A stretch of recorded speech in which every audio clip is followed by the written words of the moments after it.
Bismillahirrahmanirrahim. Alhamdulillahi Rabbil Alameen. Wassalatu wassalamu ala Sayyidina Muhammad wa ala alihi wa sahbihi wa sallam. Today is our critical issues seminar, which is going to be focused on the topic Truly Human, Keys to Complete Wellness, Physical, Emotional, Social, and Spiritual, with Sheikh Faraz Rabbani, Sister Nazima Qurashi, and Brother Bilal Hafiz, who will be joining us today. Our monthly critical issues seminars covers critical topics and important questions that many people have today. Each month a new topic is introduced and explored by leading scholars, teachers, and thought leaders. Today we will explore how to better take care of ourselves so that we can best achieve our utmost potential in our daily lives in worship.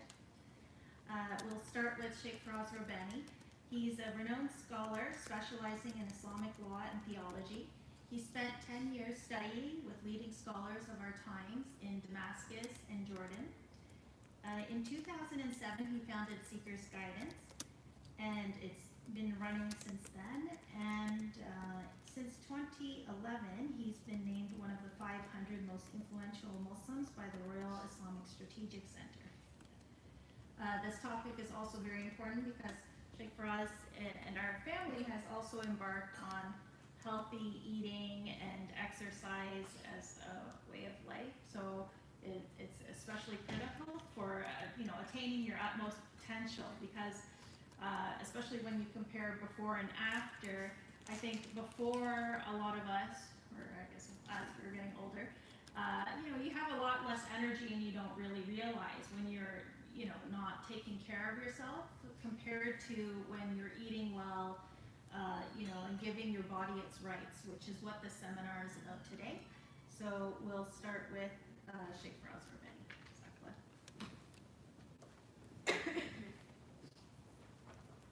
Assalamu alaikum wa rahmatullahi ta'ala wa barakatuh.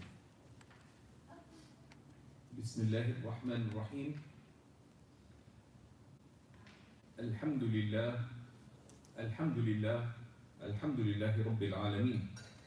وصلى الله وسلم وبارك على سيدنا ونبينا محمد وعلى آله وصحبه وسلم. Alhamdulillah. The topic and theme of the seminar today, Truly Human, Keys to Complete Wellness. And this idea of wellness is a key theme of the Sunnah of the Prophet sallallahu alaihi wasallam. And we're going to begin by looking at some of the aspects of what is the wellness that we seek and why do we seek health and wellness. So there's a couple of fundamental questions related to this that we're going to ask ourselves.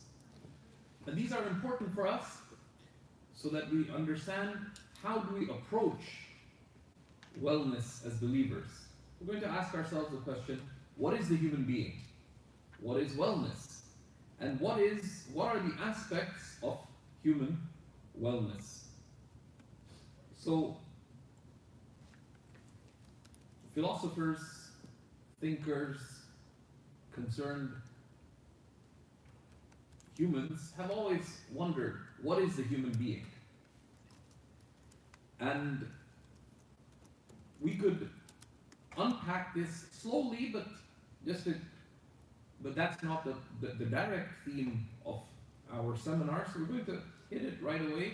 Firstly, we have to appreciate that the human being is a creation of God, a creation of Allah Most High. And that itself entails certain qualities. One of these is a sense of gratitude, because God created you. God sustains you. So there's implications to us being created by Allah. But beyond simply being created, Allah Most High tells us that humans have been uniquely honored by Allah subhanahu wa ta'ala. Allah subhanahu wa ta'ala tells us in the Quran, لَقَدْ كَرَّمْنَا بَنِي آدَمَ. Truly we have honored the children of Adam. What is this honor? This honor is that Allah Most High has given us faculties that are unique in their fullness and their potential to the human being. And we'll see what these faculties are. At the core of them is that Allah Most High has granted us a mind, an intellect, and made us morally responsible. Made us morally responsible. So in all of creation, in all of existence, humans and jinn, but they're not primarily our concern, have this reality of Allah making us morally responsible. And this responsibility has been described by Allah subhanahu wa ta'ala in the Quran as a trust. An amana. Inna aradna al-amanata. We presented the trust to the heavens and the earth, but they refused to bear it. But the human took it on. So we have a trust with respect to ourselves and with respect to what is around us in creation. We've been granted responsibilities by Allah subhanahu wa ta'ala of how to act and how not to act. So to be a human is to bear a burden of responsibility. This is either an honor or a disgrace.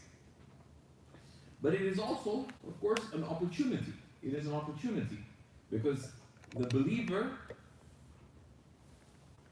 has the consciousness that there is a hereafter, that we live for a purpose. We live for a purpose. We don't live for this world, but rather we live for the next world.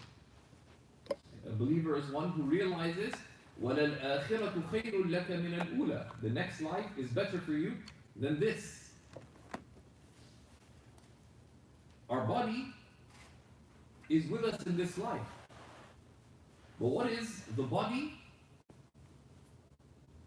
One of the great contemporary scholars put it very beautifully. He said, your body is a mount that you ride into eternity. Your body is a mount that you ride into eternity. Why? Because we don't view our body as just being, well, this is me. So we don't exercise on the basis of, well, I need to look better, I need to impress, I need to just take care of myself. Because if you ask why, it's not really clear. But rather, we view the body as being our mount on a journey to the hereafter, on a journey to Allah subhanahu wa ta'ala. Our body is a means of fulfilling our responsibility, the trust that Allah has granted us with respect to how we are with Allah and His command, and how we are in our relations with His creation. So our body is a trust in that way. It is also a gift. So we owe it to our Lord to take care of that gift and to be expressive of gratitude for that gift. And we see the Prophet ﷺ that often when he looked at himself in a mirror, he would say that, "Oh Allah, just as you have made my outward beautiful, then do beautify my character. But the beauty of form, or the making good of one's form and one's appearance and one's health, is also connected with fulfilling our sense of gratitude to Allah subhanahu wa ta'ala." Our body is an opportunity because the Prophet ﷺ tells us that خَيْرُكُمْ مَنْ طَالَ عُمُرُهُ وَحَسُنَ عَمَلُهُ, that the best of you are those whose lives are long and whose actions are good, whose actions are virtuous. As the Prophet ﷺ tells us, the best of you are those whose lives are long. So taking care of one's health, to maximize this life that we live. Why? So we can maximize the acts by which we turn to Allah subhanahu wa ta'ala, by which we seek the good pleasure of Allah subhanahu wa ta'ala, by which we seek our eternal standing in the hereafter. So this taking care of our physical wellness is a spiritual act in that sense.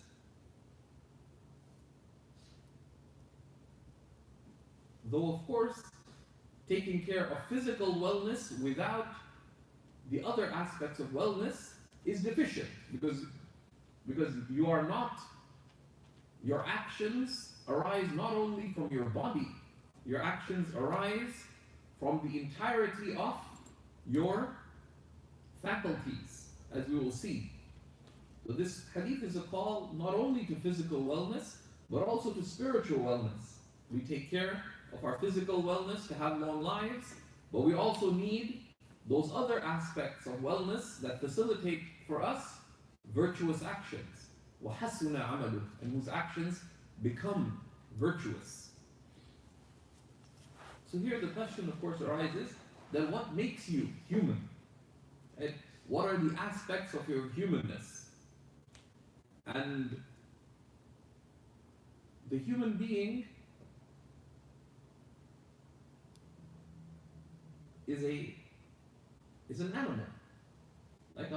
But what is it that distinguishes the human being? It's a subtlety. Right? They call it a latifa, a subtlety that makes a human uniquely human. This subtlety has different aspects to it, according to what it attaches itself to. So there's 5 aspects to our humanness. The human being is a physical body, and one aspect of the subtlety that makes us human is that we have physical desires. We have shahwa. We have physical desires. We want to eat. We desire sexual fulfillment. We want things that give us physical comfort, physical joy. So these are physical desires. And part of wellness is how we channel these desires. And in the teachings of the Quran and the Sunnah, the physical desires, the physical needs are not looked down as being negative. They do require restraint, but they are not bad. What is bad about them is when they are fulfilled in ways disadvantageous to us or displeasing to Allah subhanahu wa ta'ala. But the human being is also an emotional being. Part of the subtlety that makes us human is that we have emotions. Now, emotions alone are fickle. Because just imagine if Bilal acted just on his emotions. Wakes up in the morning and he works. It's a Monday morning. If he acted just on his emotions, will he show up to work? No. Did that Monday, Tuesday, Wednesday, probably lose his work. Then his boss gives him a hard time, or his wife gives him a hard time. He just tells her what he feels. Loses his life. Then sees someone really poor, and he feels for the poor person, says, okay, take everything I have, just take my bank card. Right? You can't work on emotions alone. So there's a certain type of emotional inclination, which is called whim or caprice, okay? Which is acting on the basis of how you feel without consideration. Okay? And this is a dangerous aspect of being human.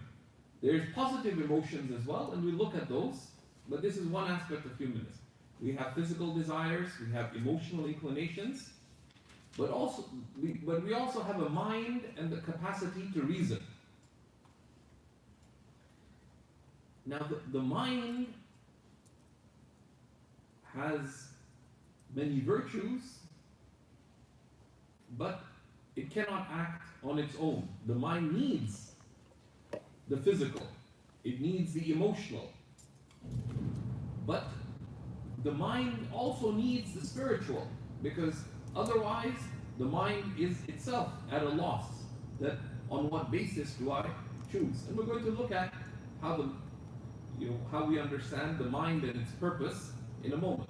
But just to look at these 5 aspects of humanity, the mind reasons. It considers benefit, harm, advantage, disadvantage.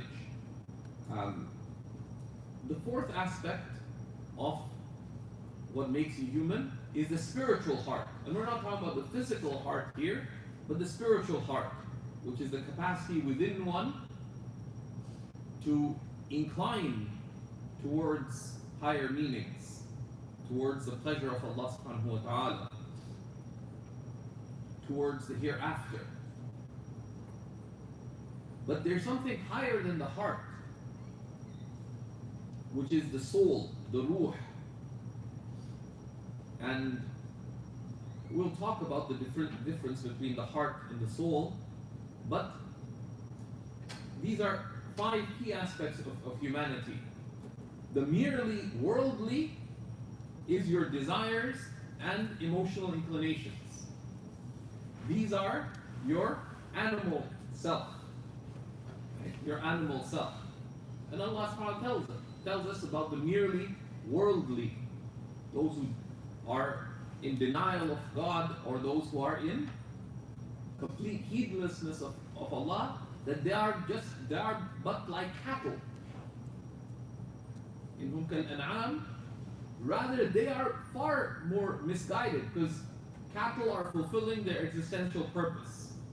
But the human being, who is nothing but desires and emotions, is falling short of their potential. You also have an angelic aspect to you, which is the spiritual heart, which inclines towards the good pleasure of Allah, and the soul, which is present with Allah. This is your angelic potential. But this angelic potential, the problem is that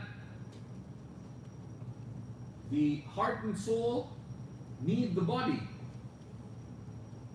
So how do you strike the balance between your body, your animal self, and your angelic self? The intellect is a bit like a politician or a diplomat, if you're using it properly, right? Because you have to give your body its due, but also give your heart, your angelic self, or the angelic aspects of your reality, their due. You also have to give the spiritual aspects of yourself their due. If you focus just on the spiritual, but deny yourself completely, then your body will suffer, and you won't be able to pursue the spiritual. So the mind is like the captain of this ship. Wellness, and we'll see what we mean by wellness, encompasses all of these. Okay? Wellness encompasses each of these 5 aspects. So that's meant to be a precursor into understanding what we mean by the human being, and that we have these 5 aspects: the physical desires, the emotional inclinations, the mind, the spiritual heart, the soul, and there's this idea of wellness. So what is wellness? The key term in our religious tradition for wellness is afiyah. And the Prophet ﷺ frequently encouraged us to seek wellness, afiyah. And in the Prophet ﷺ said, for example, Sallallahu al-yaqina wal-afiyas. Ask Allah for certitude and wellness. And he said, Sallallahu Alaihi Wasallam, that ask Allah for wellness, because there is nothing that the servant can ask Allah for that is better than wellness.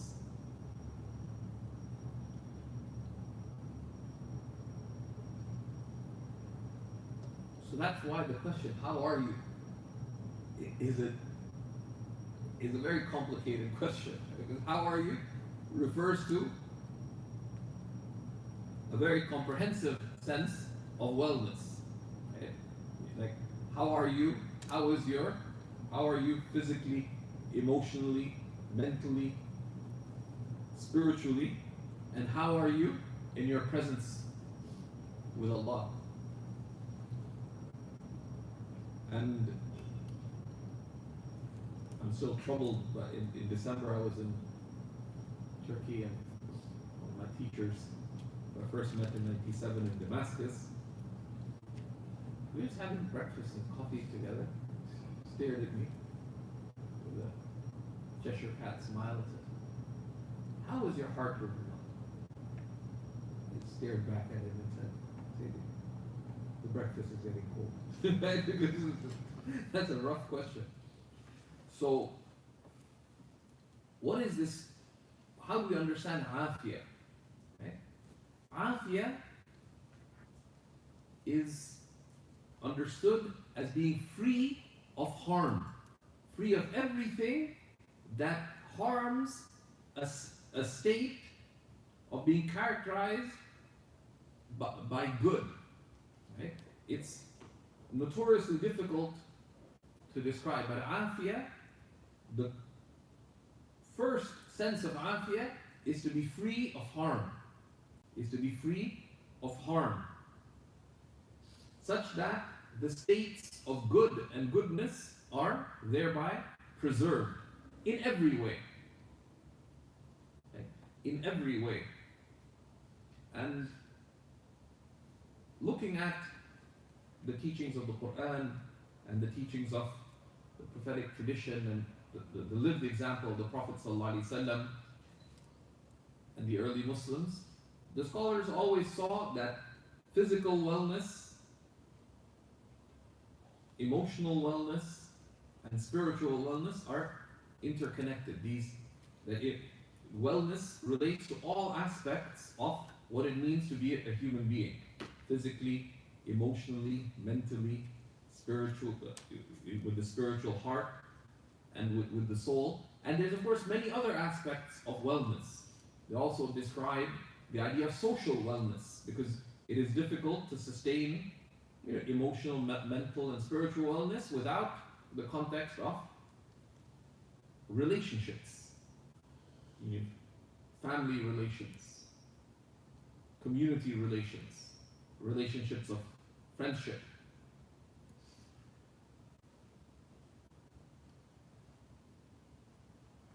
And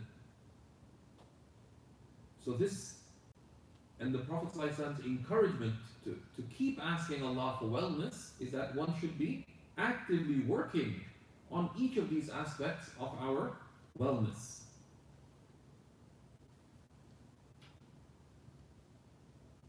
And we'll touch on some of the keys related to these, and we'll be expanding on the aspect of physical wellness we have in the upcoming session.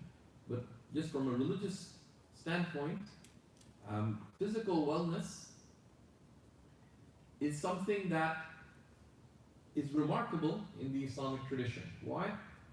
One of the great living scholars of our time, Sheikh Nuh Keller, compiled a manual on Islamic law, and it has biographies of several hundred, and every person mentioned in this text, who are all, who are mostly from all stages of Islamic history. When he compiled biographies for them, and he was amazed that everyone seemed to live really long. So he said, okay, I'm going to remove anyone mentioned from before the Prophet Muhammad, peace and blessings be upon him, because we don't have accurate historical record before the Prophet ﷺ. One of the characteristics of the Islamic tradition is historical accuracy. There is no historic method that is more precise and accurate and reliable than the historic method of the science of hadith. Because it is not just, piecing together what makes sense, but it relies on reliable, accurate, verifiable transmission. So if you exclude those who came before the Prophet ﷺ, and you exclude the modern age, the average age of those men and women mentioned in the Reliance whose biographies he compiled was 83 years, okay? Which is remarkable. And these are verified biographies. It's not just like that. And a lot of that has to do with upholding these values of the prophetic tradition with respect to physical wellness in the context of a wider wellness. And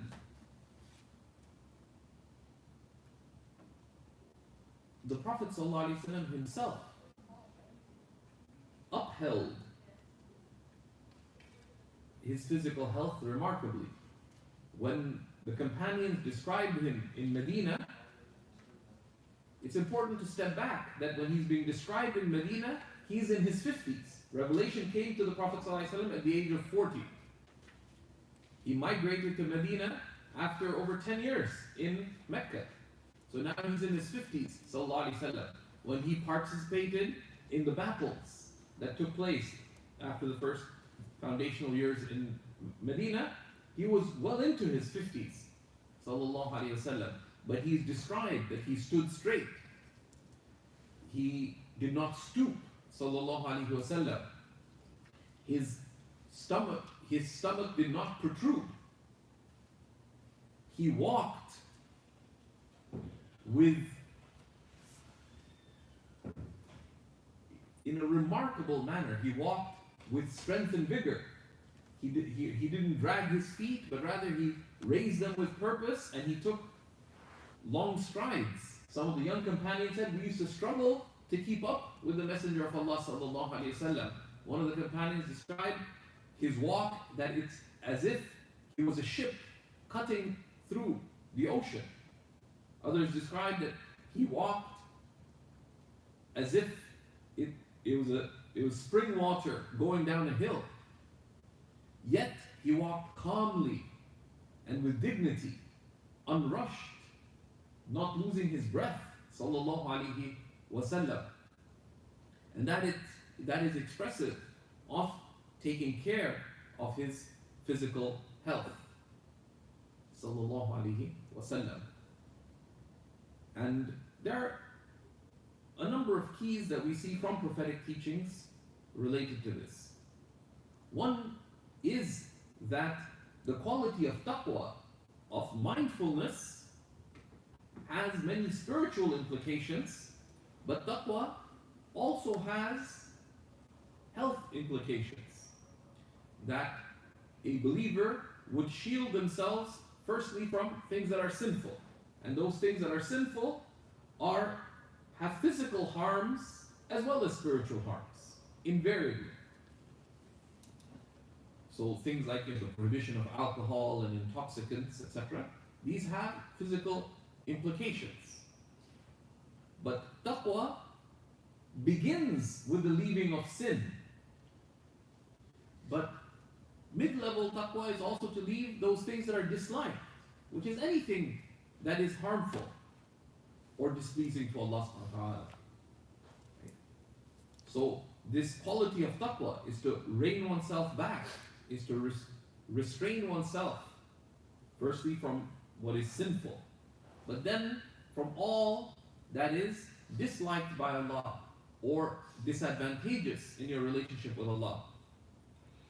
Has many spiritual implications, which is why we see, for example, when it comes to eating, that excessive eating is against taqwa, because there's a certain amount of eating that is sinful.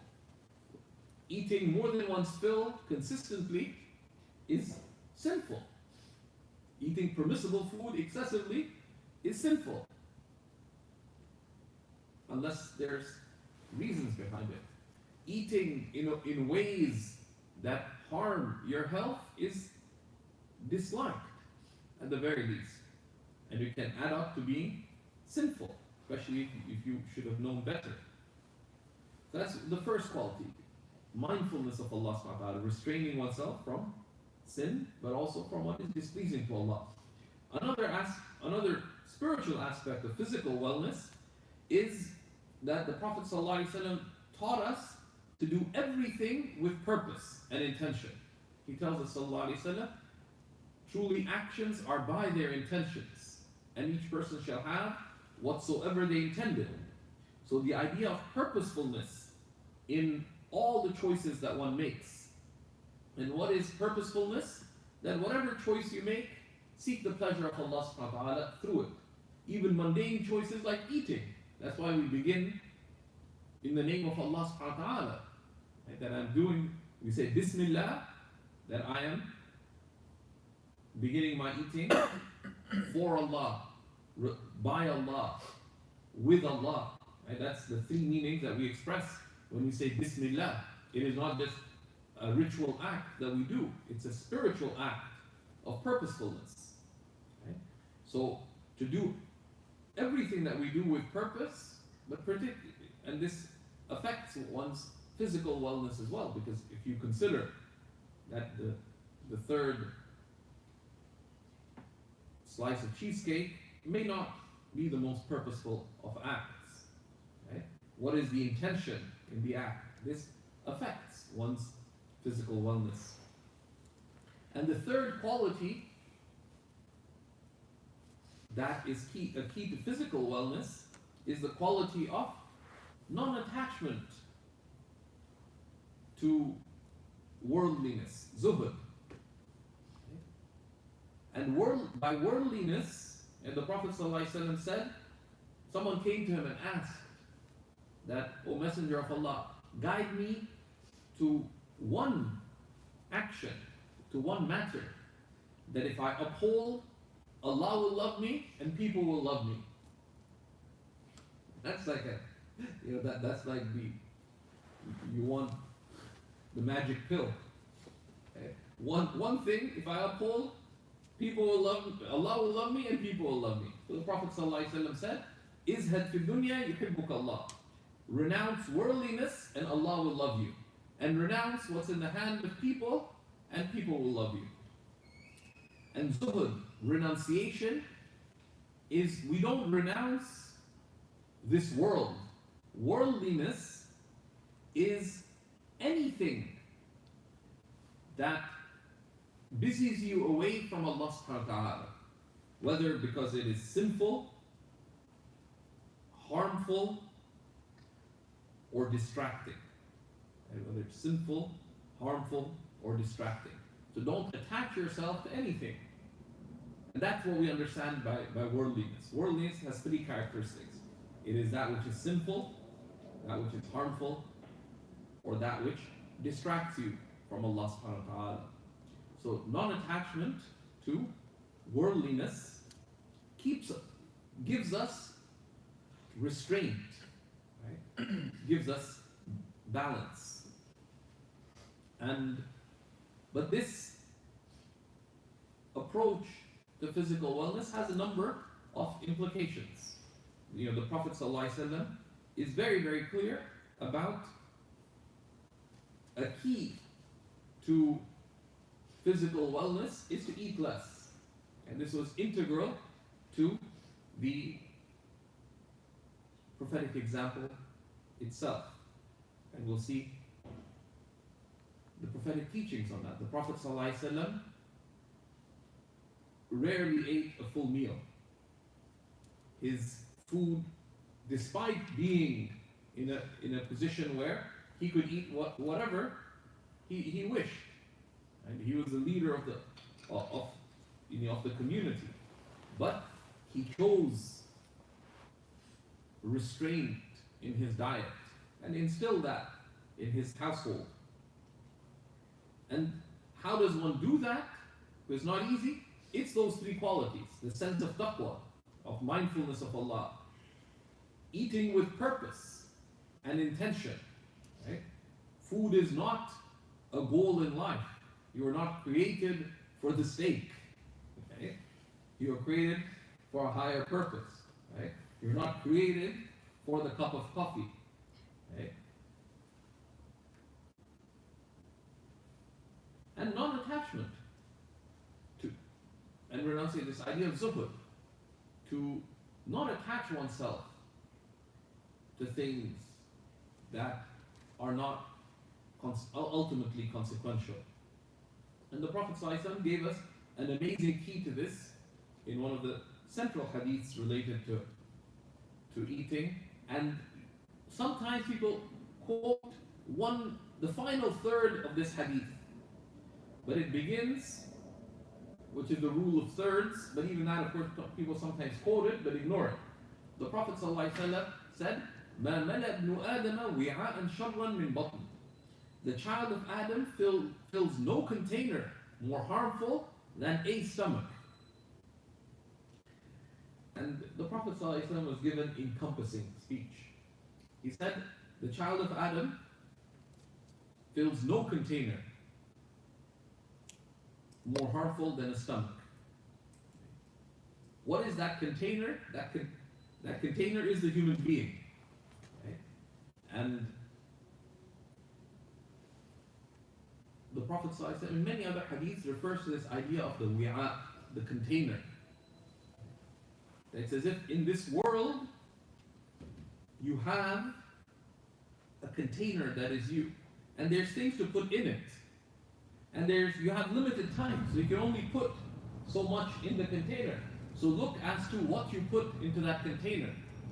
In a completely separate hadith, the Prophet ﷺ said, نَضَّرَ اللَّهُ امْرَأً سَمِعَ مَقَالَتِي فَوَعَاهَا فَأَدَّاهَا كَمَا سَمِعَ. That may Allah illuminate the countenance of one who hears my word and this is from the same root, becomes a container for them. فَوَعَاهَا, and who understands them completely. But complete understanding is to encompass and contain the prophetic guidance. فَأَدَّاهَا كَمَا سَمِعَ, and then conveys it to others as they heard it. So you can contain beneficial knowledge and guidance for yourself and others. You can contain the concern to benefit others in this life. There's much good that you can encompass. But just filling it with food has obvious disadvantages. One, it's lost opportunities. People, so many people miss, and being in a city like Toronto, there are so many opportunities of benefit over the weekend. Whether it be religious benefit, or social benefit, etc. But so many people, and this is not, if you own a halal restaurant, then Allah bless you, and don't wrong the people working for you, and stay legit, and there's many things that can be said for you, but you weren't created just to halal restaurant hop. People hurt themselves religiously because they miss out on religious opportunities. They hurt themselves socially. They don't visit family and friends. They hurt themselves as in their opportunity to be of benefit to humanity. You have just weekends. You have 48 hours plus Friday evenings to do something of benefit. But we don't. Right? So, and a lot of it is due to just, there's an expression in Urdu or in the subcontinent of stomach worship, where your object of focus is your stomach, directly or indirectly. But also because, so fills no container, because there's an aspect of the time that is wasted. But also because what you put into your body fuels the rest of your wellness. So it is significant at that level. it also, of course, has an aspect of consuming the halal and the tayyib, the permissible, the halal, but also the wholesome. And that's something that, we are shockingly neglectful of. That what kind of wellness can you have ultimately when what you consume is consumed on the basis of the torture of others, the oppression of others, of the animals that you eat, right? And other things too, right? And that's one of the things that one should, part of wellness is to look at not just eating the halal with restraint, but also eating that which is tayyib. Look at the source of what you're eating, right? That's why many of the leading scholars in the West eat either organic, and if organic is not available, like organic meat, they go vegetarian. And that includes people like Imam Zayd Shakir, Sheikh Hamza Yusuf, Dr. Omar Farooq Abdullah, Sheikh Noor Keller, Sheikh Abdul Hakim Murad, the leading insightful scholars in the West. All of them have uphold this, and many others. Sheikh Yahya Rodis and others. It's something we've undertaken ourselves in our household. Because because anything that is touched by oppression or harm transmits the darkness of that oppression or harm to you, right? So that halal steak is not that halal. Right? It's out of Allah's mercy that He does not hold you accountable for all the indirect implications of what you do, but it does affect you. And that wellness, of course, has wider considerations. The clothes that you're wearing, are they the result of harming human beings? Do you know even how they came to you? And not to judge, but in most gatherings, if suddenly the angels came and removed all clothing that in which there was considerable harm in its production, most people would be naked. Most people would just be buck naked, to be honest. First thing that would go would be your undergarments. Most people's undergarments, it's shocking how they're made. How come you can buy undergarment, like underwear or undershirts by the bucket full? Because the labor conditions of most of that are shockingly bad. And there's serious implications that you're indirectly party to the oppression of human beings. What about the environmental impact of what you wear? All those things indirectly affect your spiritual state, but also they're indicative of heedless choices. Right? Which is why, and that's one of the many reasons why the Prophet ﷺ warned that the most odious of places to Allah are the marketplaces, because of the extent of both direct but also indirect oppression that takes place there. So we need to be conscious of these things. But then the Prophet ﷺ also said here, fills no container more harmful than a stomach. He didn't say than their own stomach, because typically you would feed yourself and others. That's socially desirable. So stuffing your child, stuffing your spouse, right? It's as if you want them to die fast, right? Especially some cultures, it's like you're hoping that they die before they leave your house or something, right? And that's not good, right? So it applies to one's own and to others. And a lot more could be said about this, but there's just a few points regarding this hadith. The child of Adam fills no container more harmful than a stomach. It is sufficient for them to have a few small morsels to keep their back straight. بحسب امرئ لقيمات, right? يقمن بها صلبة, to keep their back straight. They say to keep one's back straight is to preserve their health, so that they have the strength to pursue their worldly needs and benefits and their religious needs and benefits. That is, so it indicates very clearly having purposeful eating, to know how much you need to eat and to eat that extent, purposefully. But also, it gives us one of the keys to that, luqaymat, a few small morsels, to reduce the extent you eat and reduce the size of your portions. Okay? That each, they say, the tasghir al-luqma, right? You take smaller bites and smaller portions. And we'll see the portion aspect in the final part of the hadith.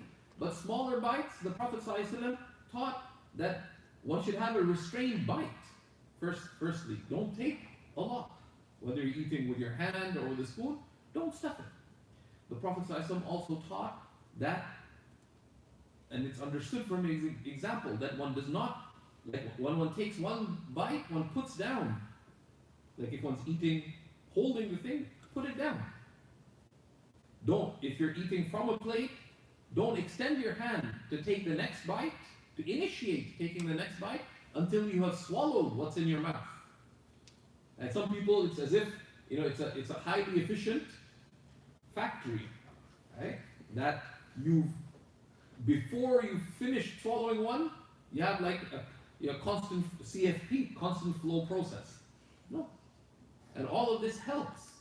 The Prophet ﷺ taught us also, besides keeping the bite small, is to chew thoroughly, to breathe between one's eating, to encourage to have social eating. He said the best food is what most hands partake of.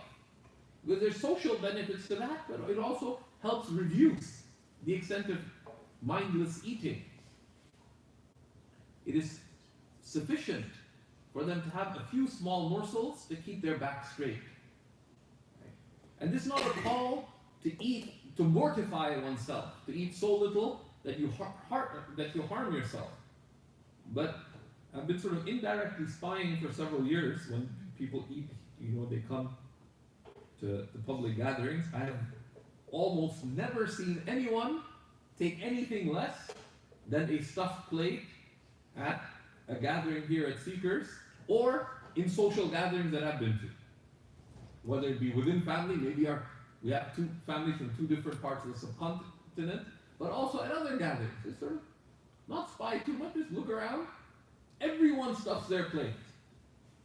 And that's just not the sunnah, right? It's not the sunnah, right? And the prophetic warning is that there's almost nothing more harmful that you can do. Right? And this is Allah is merciful, He's not made it haram, but is there dislikedness in it? Yes. You're spiritually stunting yourself by doing that, and you're physically disadvantaging yourself, which affects other aspects of wellness as well. So this is the prophetic ideal of how much you eat.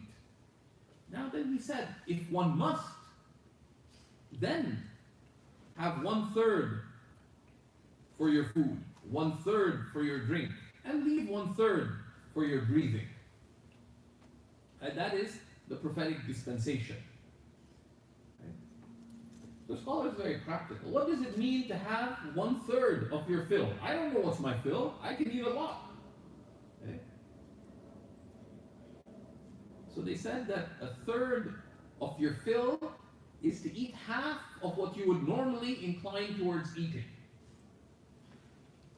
I said this in the normal case. The scholar said, look, when you eat your fill, you eat more than what would be your normal fill when you kind of exert yourself. The biryani was extra good, so you had that fill, but you didn't go beyond. So he said, as a simple criterion, if normally you'd eat a plate full, have half of that. Simple, right? As long as, of course, you've filled your need, that reduce your portion size, right? 1/3 for your food, 1/3 for your drink, and leave 1/3 for your breathing. And leave 1/3 for your breathing. This of course also indicates the importance of purposeful breathing. Okay? Of purposeful breathing. And the ulama who talk about health have talked extensively. There are all kinds of lessons in this hadith. Amongst that taking deep breaths, and there are many other hadiths that would indicate this, the capacity, being deliberate in breathing deeply has evident benefits. You want to leave a considerable capacity within to breathe deeply. Right? Other scholars said that don't stuff yourself so much that you say, I can't even breathe. But there is a subtle benefit. A number of those who talk about the physical and physical wellness have talked about the sunnahs of breathing. Right? But we won't get into that too much. Now, inshallah, our respected guest will be talking about taking care of one's physical wellness, but exercise is an aspect of taking care of one's health. Right? Because the goal of long life is a spiritual goal. Right? Is a spiritual goal. Some of the Sahaba understood the opposite. That if one should be longing for Allah, then just die. Right? If the next life is better for you than this life, then why live? Right? So some of them were getting a little bit confused about that. Because if you just think about it, if the next life is better for you than this life, then why should you live? And if you long to meet Allah, just die. But the Prophet said no. And he gave many, many hadiths and teachings related to that let none of you wish for death. He also said, sallallahu alaihi wasallam, that the best of you are those whose lives are long and whose actions are good. So long life is a spiritual good. It is a spiritual goal. Right? We see our bodies as a trust. And part of fulfilling that trust is to direct the blessing of life towards good, personal and public. Gratitude to Allah subhanahu wa ta'ala. And we've touched upon the aspects of the Prophet sallallahu alaihi wasallam's own health. Is even by the time he passed away at the age of 63, but even in his last years, he'd be standing straight, he did not have a stomach, he walked vigorously, he could outwalk the younger companions. Even in battle, he'd be right in the front lines, alayhi salatu wassalam. So that's a little bit about physical wellness. And just to touch just briefly upon the other aspects of wellness before we hand over bi'idhnillahi ta'ala. Emotional attachments, because the human being has a physical aspect to them, but they also have an emotional reality. And one of the aspects of wellness to take care of is beware of whim. Of whim, which are emotional choices without consideration of purpose or benefit. Whether you whimsically incline towards things, I have to get the new whatever, I have to have the Oreo milkshake with whatever else you wanted to have. Being emotionally attached to people without consideration of purpose or benefit or good. Having life aspirations that are just whimsical. How come he's so successful? I can do it too. But why? Not out of any consideration of benefit for yourself or for others. And these are hurtful and harmful. The prophetic tradition teaches us that the key to dealing with one's emotional inclinations is to consider consequences. You want something? Think, what is its likely consequence? And think about it. Right? So you use reason to consider benefit. Engage your heart to consider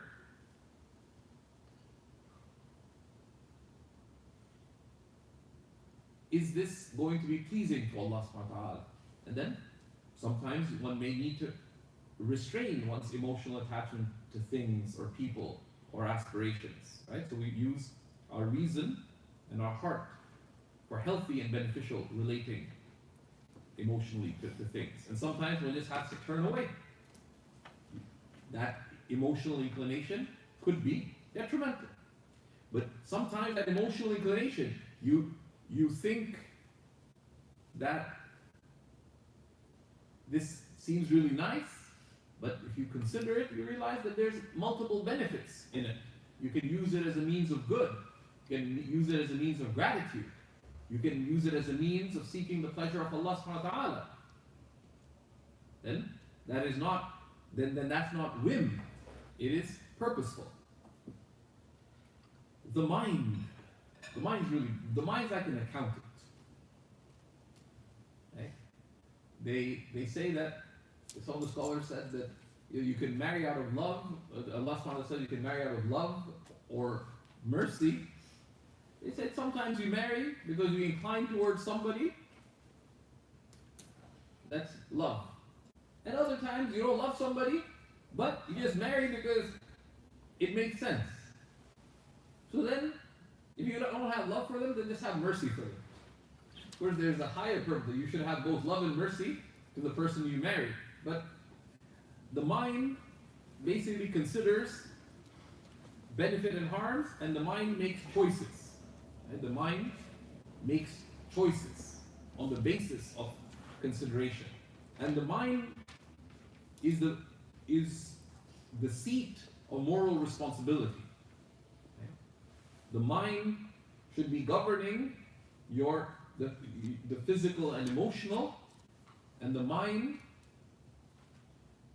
should be making choices that are spiritual.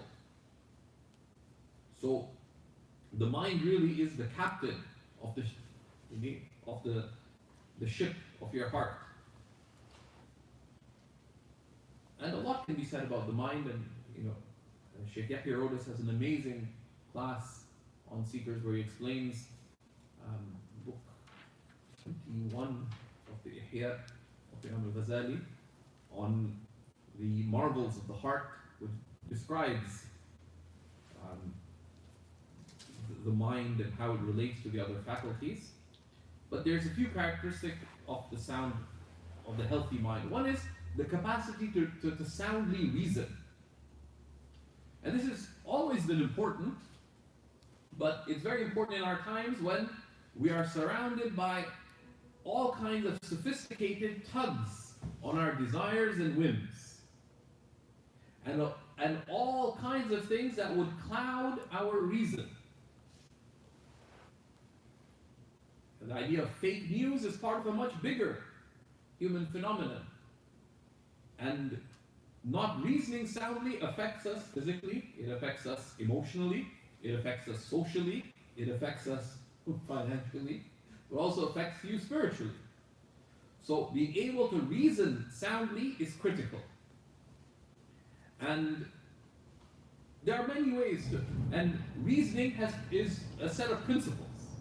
Just as you learn language to be able to speak correctly, there are tools for sound reasoning.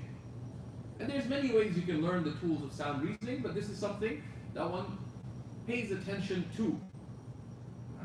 In the Islamic tradition, learning the tools of sound reasoning was considered critical to any sound education. Actually, in most Islamic educational systems, they gave priority to learning what they called the instrumental sciences, the sciences of sound reason and sound language, over what you can call the revelational sciences. Because if you can think straight and understand correctly, then you'll be able to understand what Allah and His Messenger have to say soundly. And we have a crisis, just as there's a spiritual crisis in modern times, but the modern age is not an age of reason. The consumer age is an age of emotion and whim. Okay? So the ability to reason soundly is something that one should be cultivating. And with that, a healthy mind has beneficial understanding. It learns. The healthy mind is focused on what benefits. Because there's all kinds of ways of reasoning. But what is the aim of the mind? Right? Because you can have a devious mind. You can just your mind can be focused on how I can get everyone's money into my pocket. You have a devious mind. So the mind just considers. But the healthy mind considers benefit. Right? What is of benefit? What does that require? It requires knowledge of religion. Right? Knowledge of religion. So that one is able to make right choices. Right? So one is able to make right choices at all these levels of what makes us a human being. And fourth, acquire the tools of sound reasoning. Right? Commit, just as you commit. It's of course a priority to learn knowledge of religion, but the tools of sound thinking, sound language, sound logic, sound rhetoric, the capacity to express yourself effectively, but also to know when people are trying to influence you by the way they express themselves. These are very, very important. Both to be of benefit oneself, but also to shield oneself from the harm of others.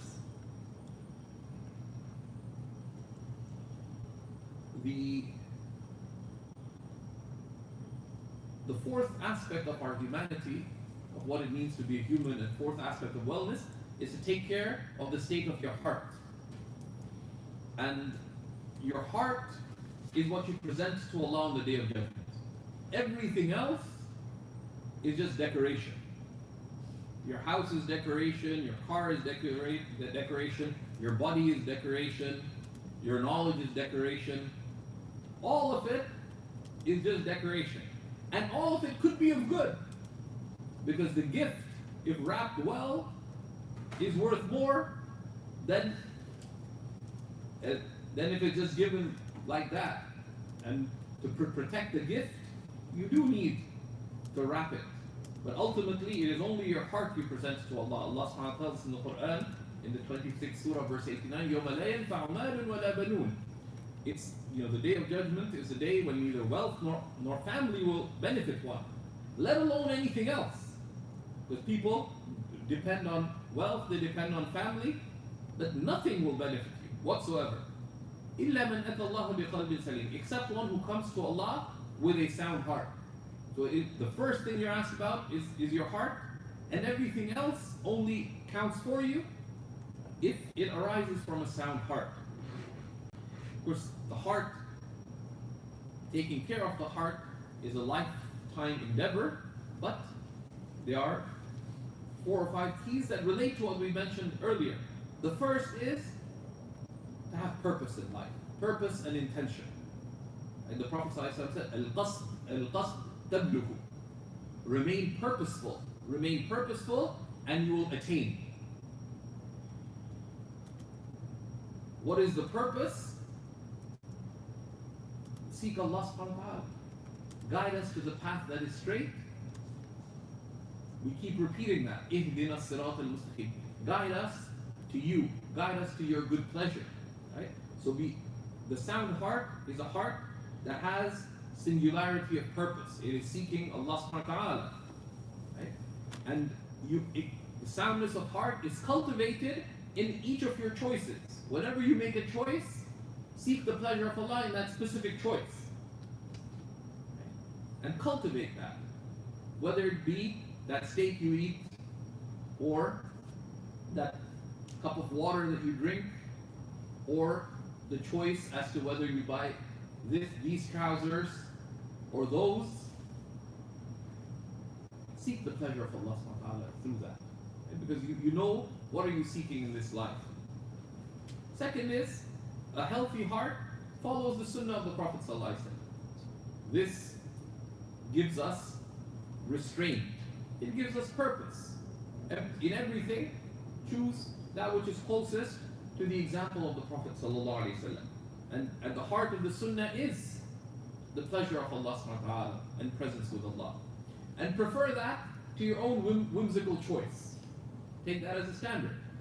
And that relates to number 1. 3 is non-attachment to the worldly. Because if you have a purpose, what am I doing in this life?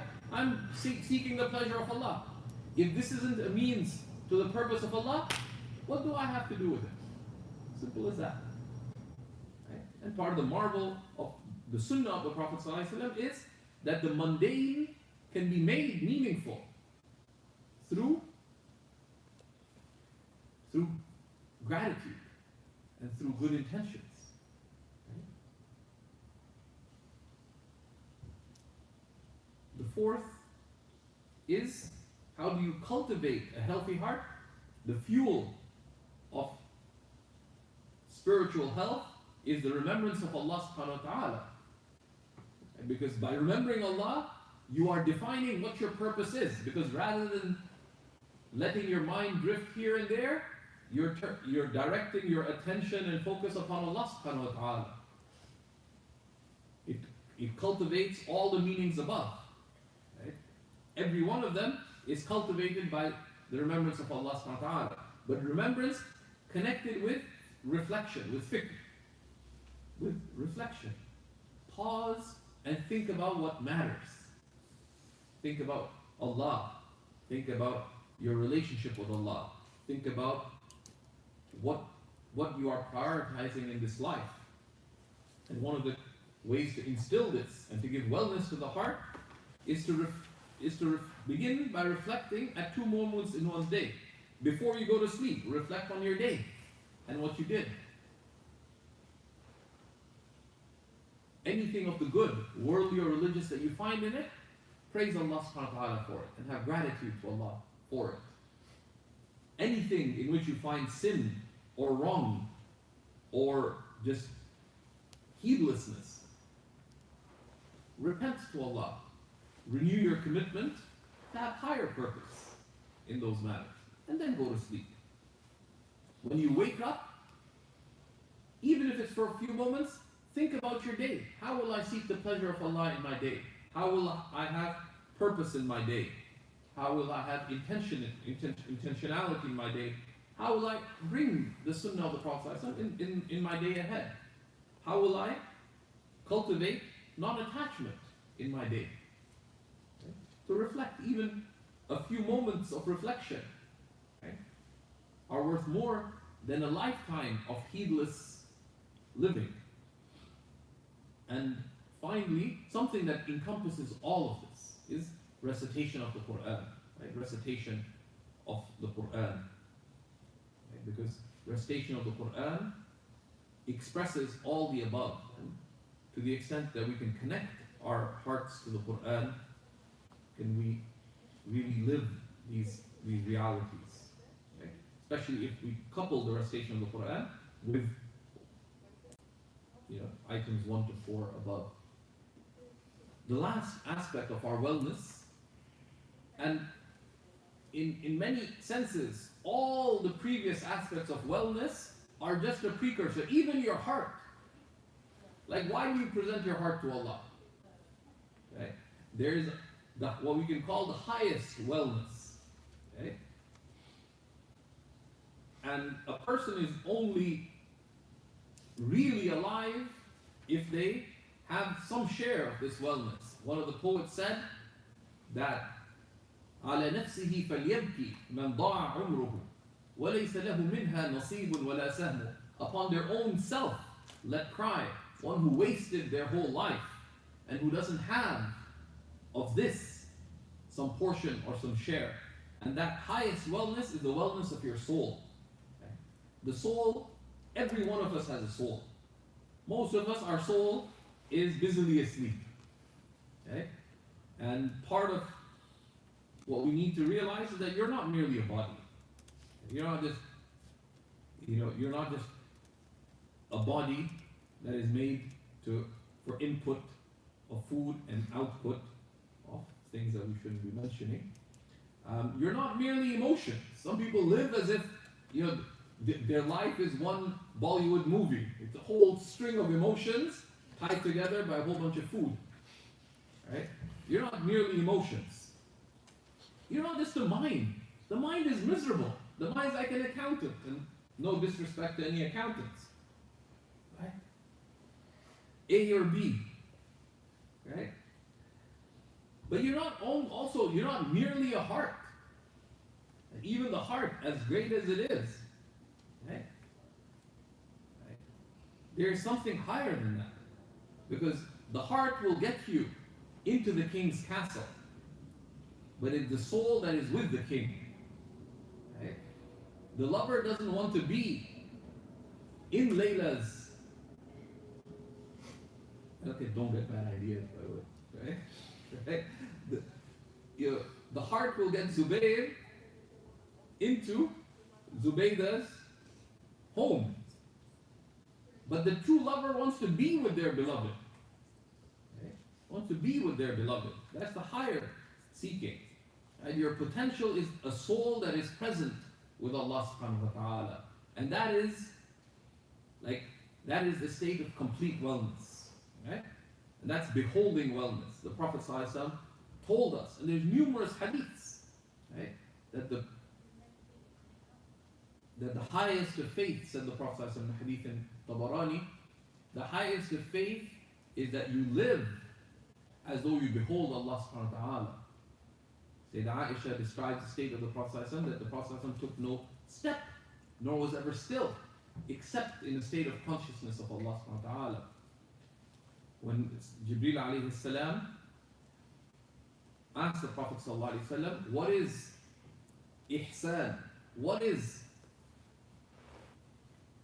the perfection of religion?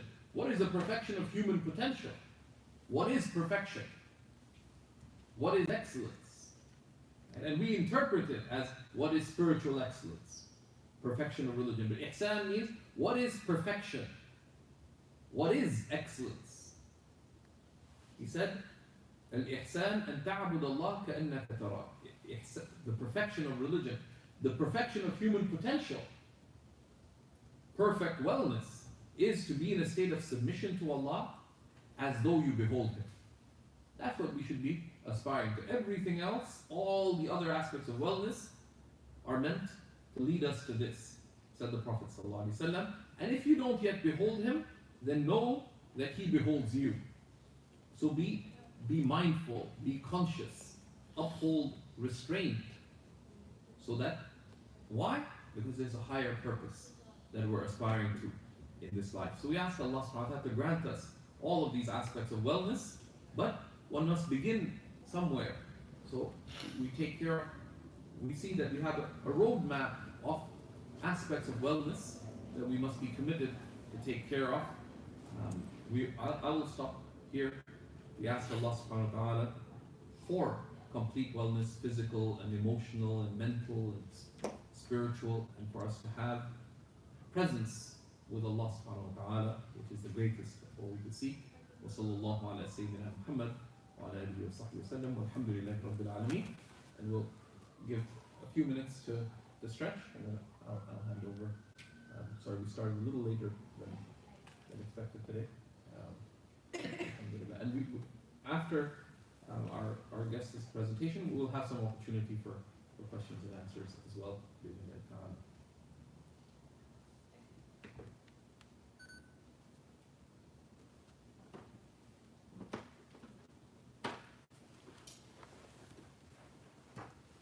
How long is the break on? People need a break? We give a chance to stretch. We have both water and tea. Yeah, if anybody wants water, there's water at the back of the hall. We also have snacks set out there. We didn't get the really healthy ones for the snacks. I'm really sorry. But anyway, we'll restart in 2 minutes. Just give you a little bit of a stretch.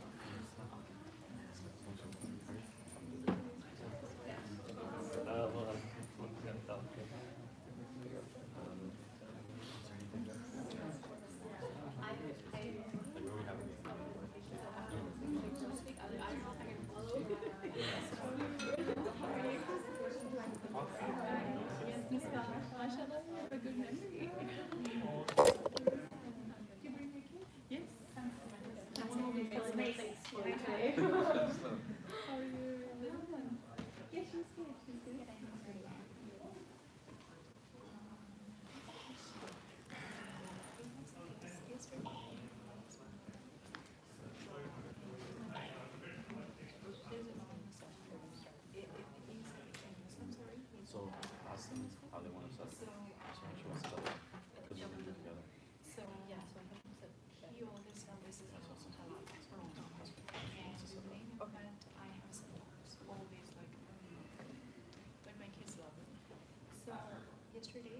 you give the slide?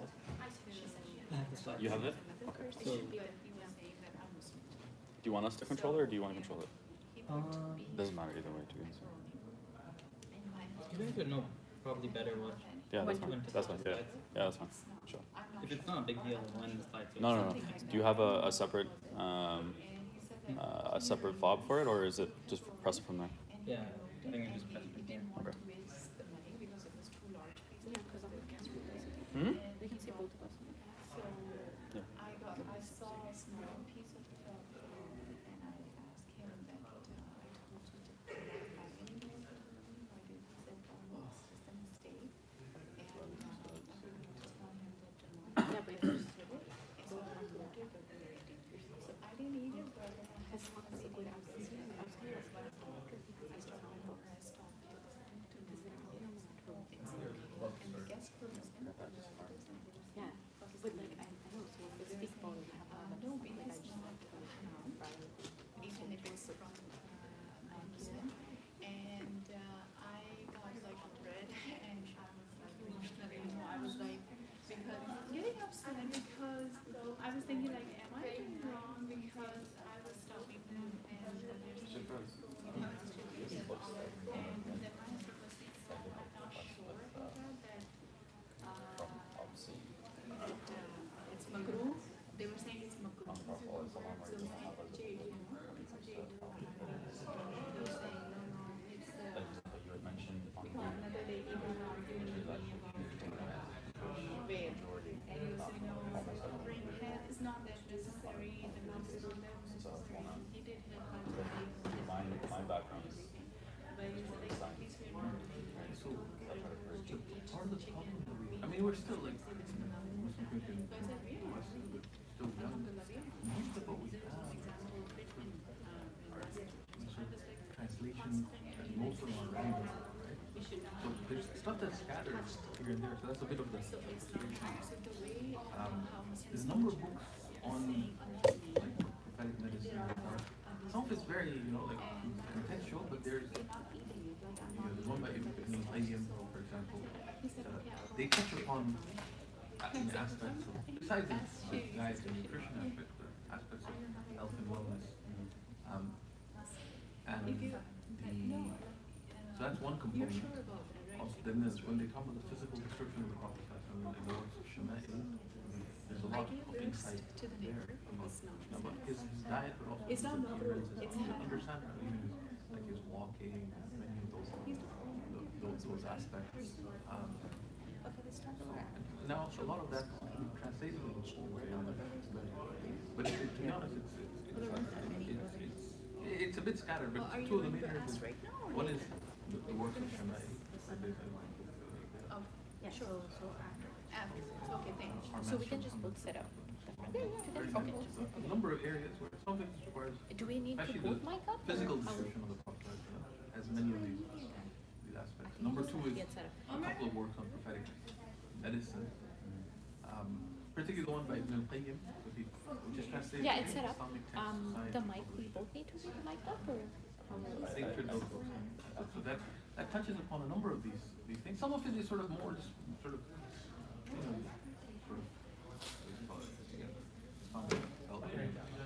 medical tradition.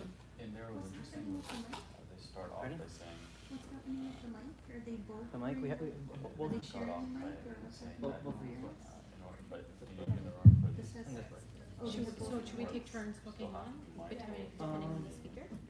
You can do that, or someone can just. Imam Ghazali talks about there's One person has. One person Sheikh has Hassan his- is really amazing. He has the. Okay, I think we'll just, Yeah, but there's the book of eating. Very interesting. There's a number. So Well, not the one time.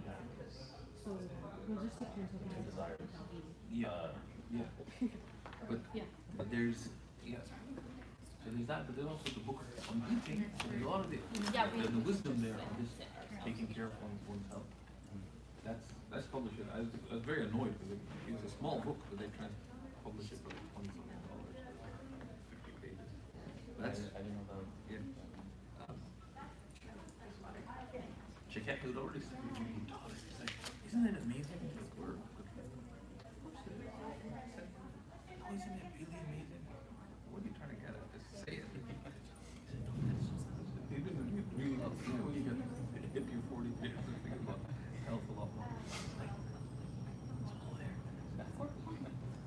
read it before. Yeah, but I didn't think about it that way. Right? As far as information, not that much. Yeah. I mean, he was always, mashallah, he, No, of course, of course. self is force, right? So some of these aspects. Next turn.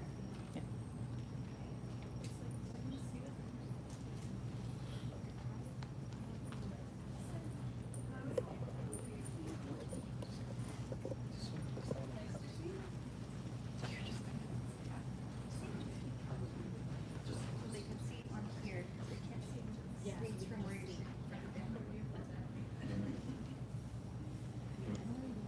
Can we move here? Yep. Oh, you're moving?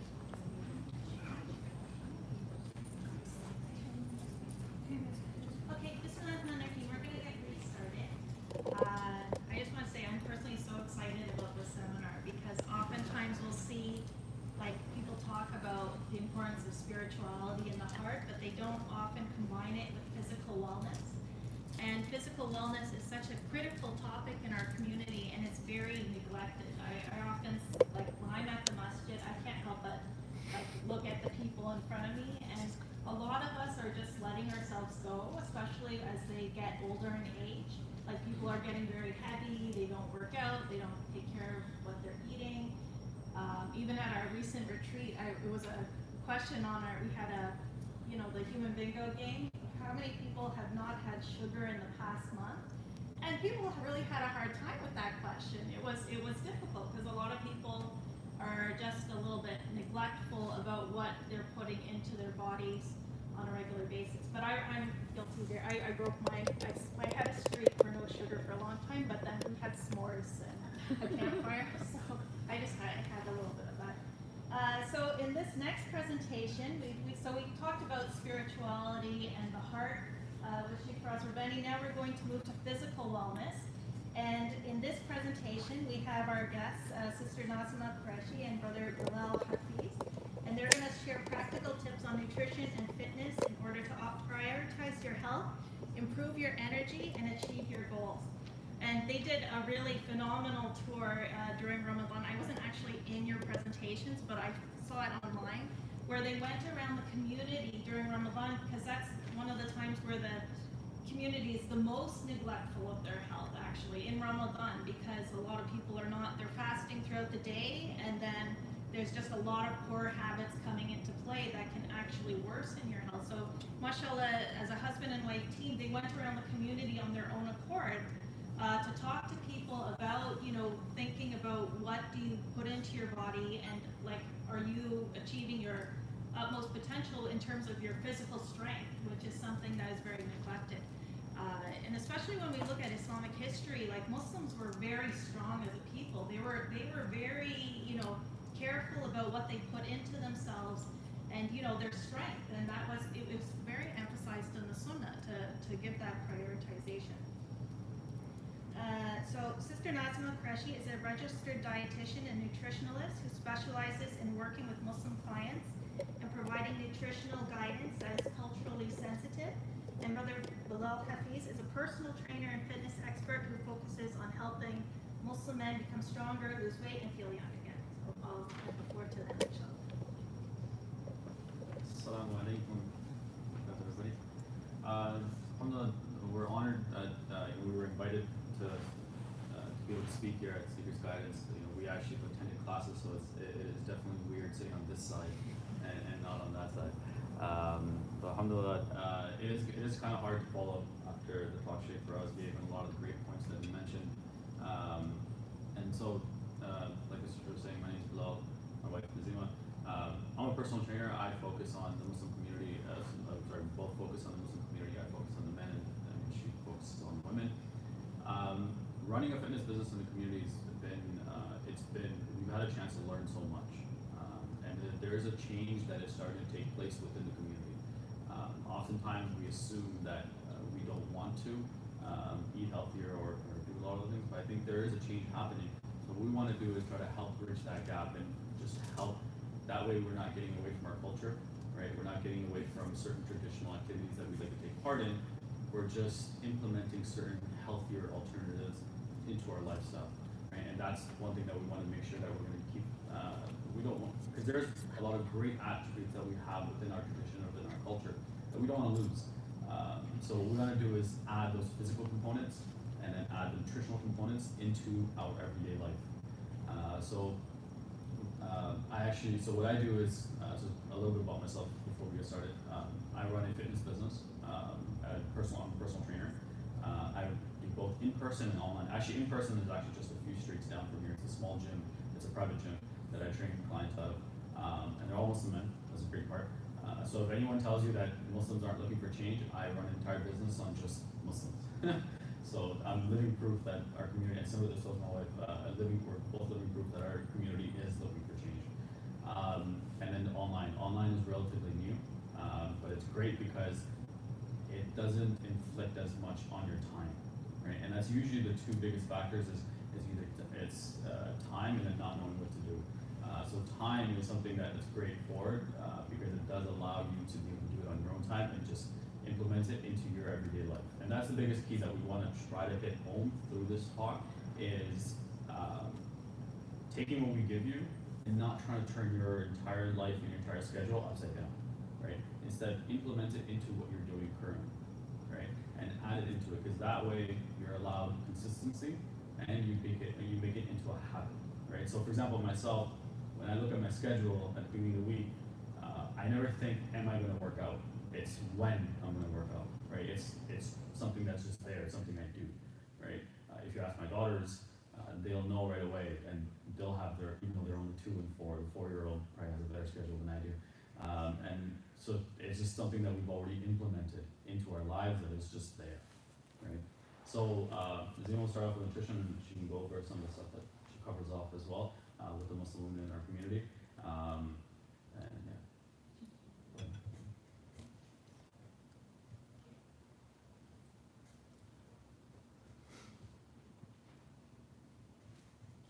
Assalamu alaikum. Thank you so much for having us here today. Like Bilal said, I think it'll be difficult for us to follow Sheikh Faraz, but inshallah we'll do our best. So today I wanted to really simplify healthy eating, and I'm just going to share 3 tips.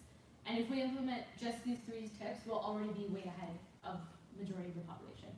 And I find when we start talking about healthy eating, there's so much information out there. The media, social media, Google, everyone's telling you, the latest thing that you should be doing. And so sometimes that information is almost information overload, and we don't want to do anything because we don't know where to start. And so today I want to just take you through 3 tips, and I wanted to share so much, and I could talk for hours because there's so many things that we can do.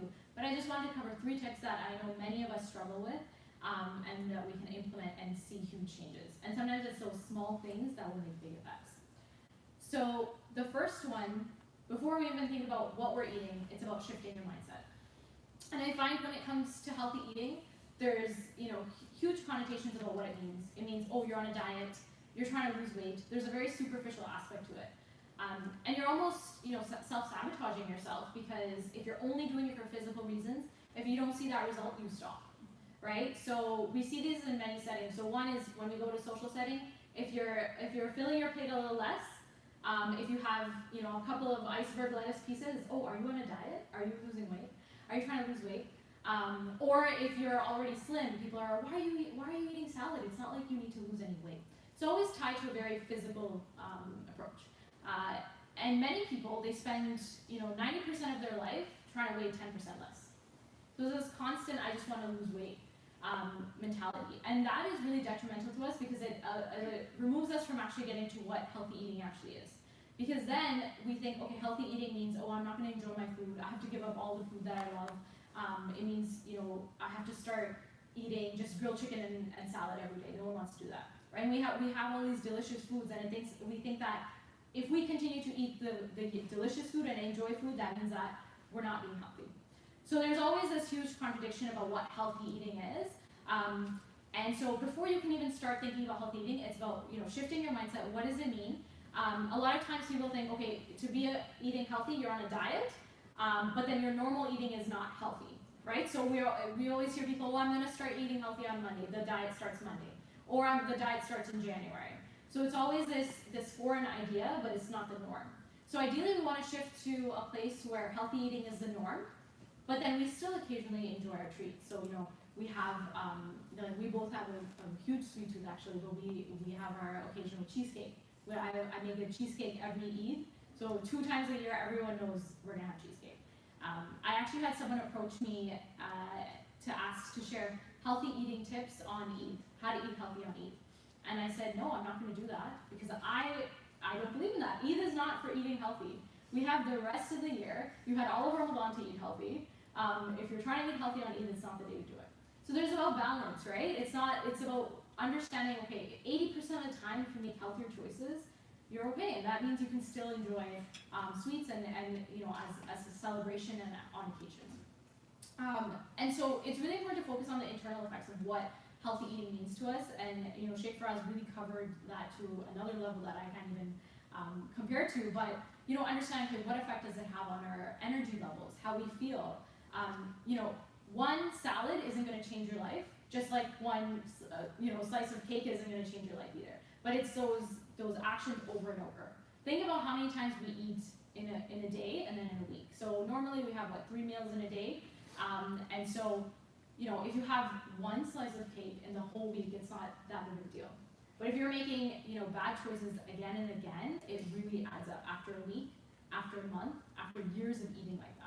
And so those habits really have an internal effect on us. And so if we're just solely thinking about it from a superficial standpoint, it almost freezes us, because a lot of times people they want to see an instant effect on the scale. A lot of times, a scale is almost like an essential piece of every household. It's usually in the washroom. Every time you go in, a lot of people have this habit of just stepping on it to see, what their weight is. Some people go as far as, making sure they step on it every morning, and it almost has a relationship to how they feel, their self-worth. And so that in itself, using your weight as an indicator of how you're going to feel, we really need to move away from that. And I feel like just focusing on your weight isn't what's going to make you change your life. Because that's why we have so many people that just forever want to lose weight, but they never get to that goal. That's not to say that, you can't have goals to, better your health, change how you look, but it's what is the main purpose. And if you eat healthier, you'll naturally see, your weight shifts without stepping on the scale, without even knowing what your weight is. You'll naturally feel better about yourself. So really, and this shifting your mindset, I just have one slide on it, but sometimes it takes people many years.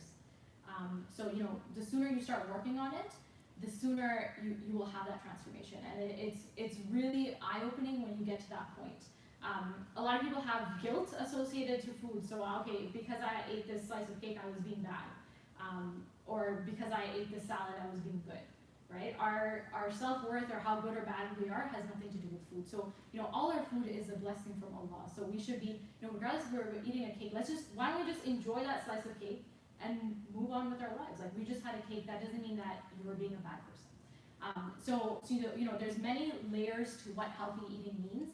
And I feel like, if we make this our norm, and make this our regular way of being, then if we, go off track and have a slice of cake or have some s'mores, it's okay. We can just go back and, we're still going to have a healthy meal.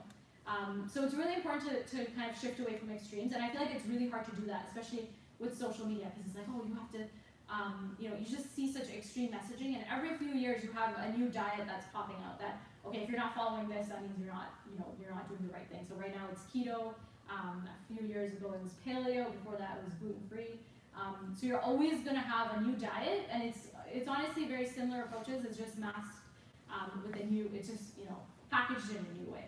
So instead, we can draw from the basics of healthy eating, and draw from the sunnah of, okay, what are sunnah foods? What are simple ways that we can actually go about making healthy choices?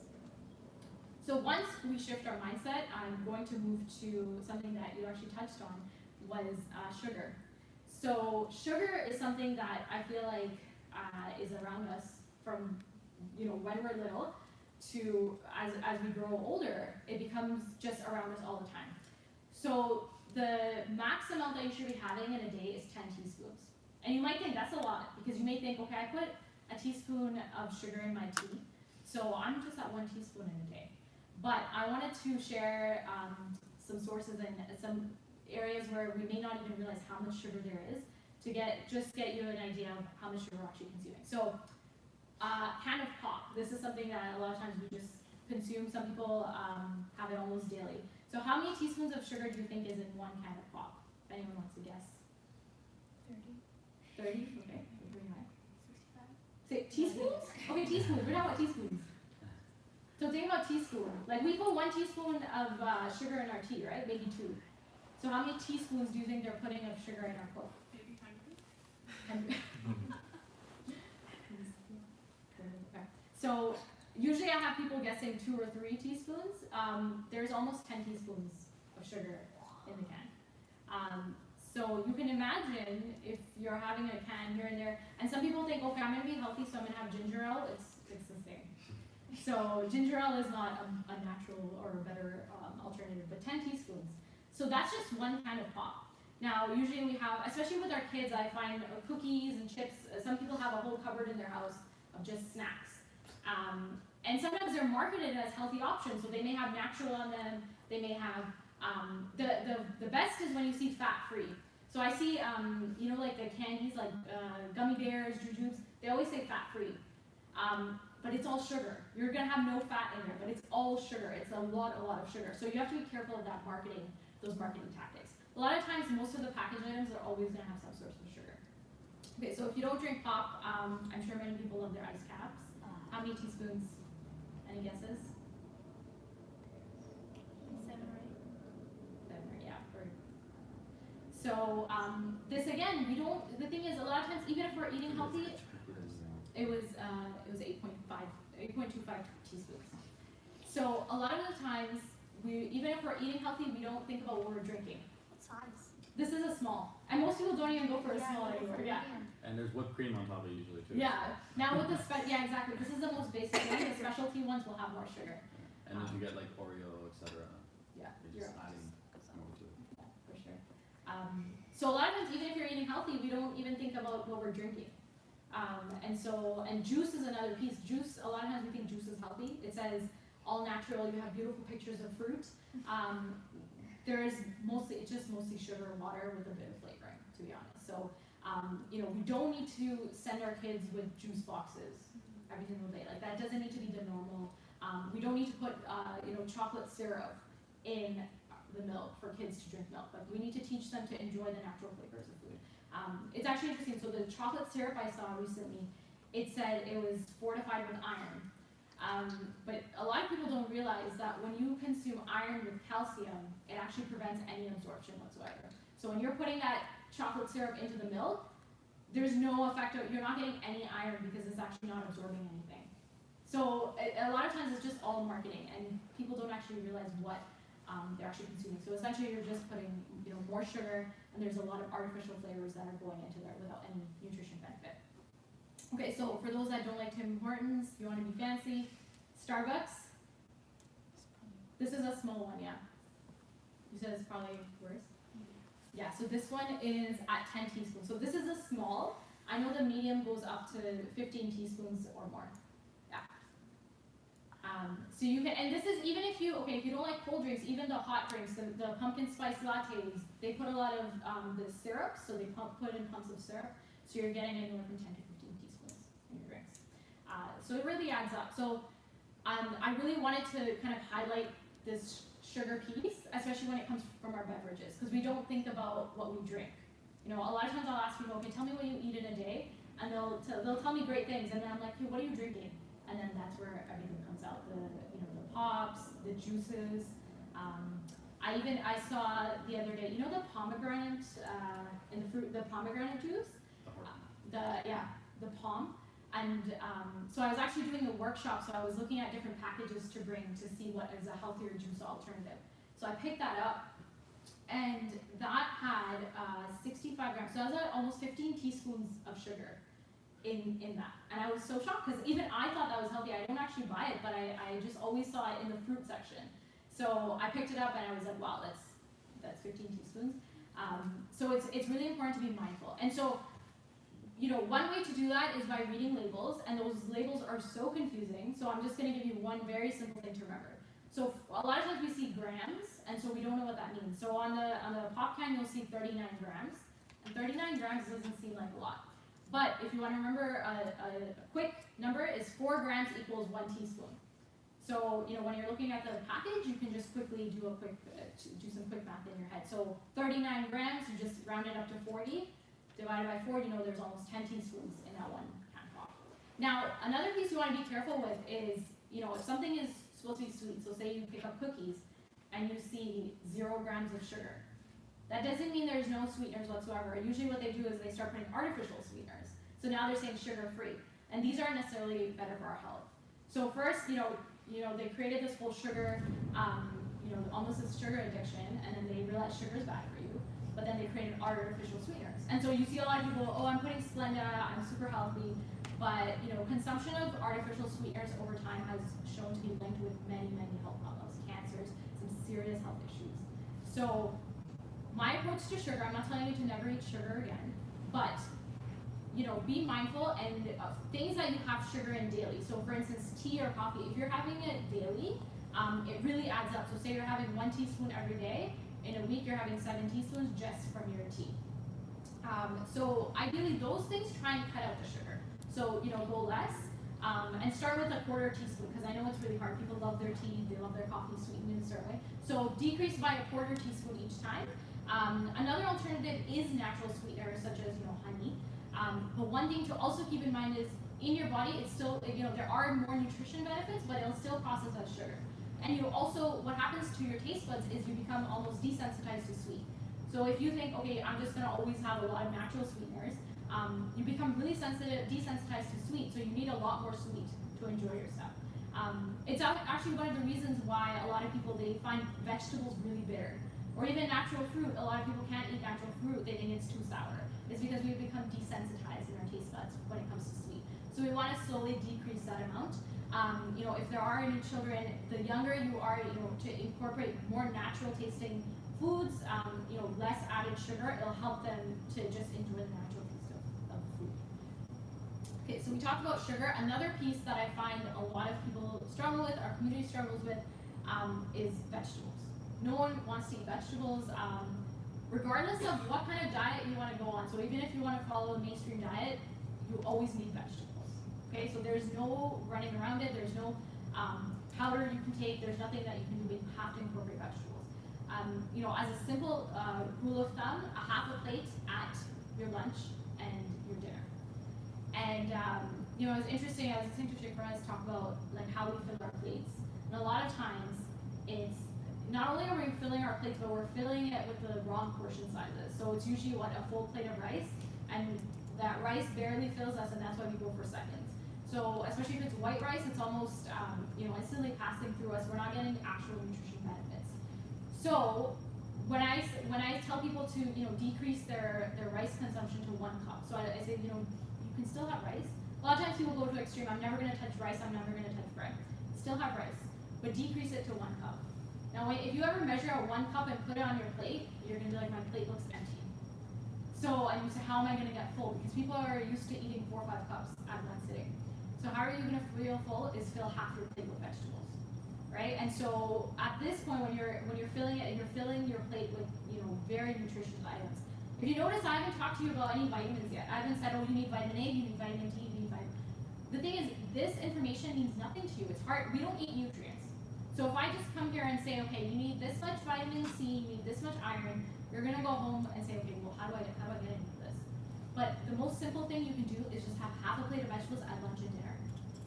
And a lot of people, when I ask them what their favorite vegetable is, they say potatoes. Potatoes don't count as a vegetable. So yes, they grow as a vegetable, but potatoes actually have carbohydrates. So you eat them the same way you would eat rice or roti or bread. So they process in your body the same way that rice or bread would. So that's why your potatoes, corn, and peas, these are all more carbohydrate items.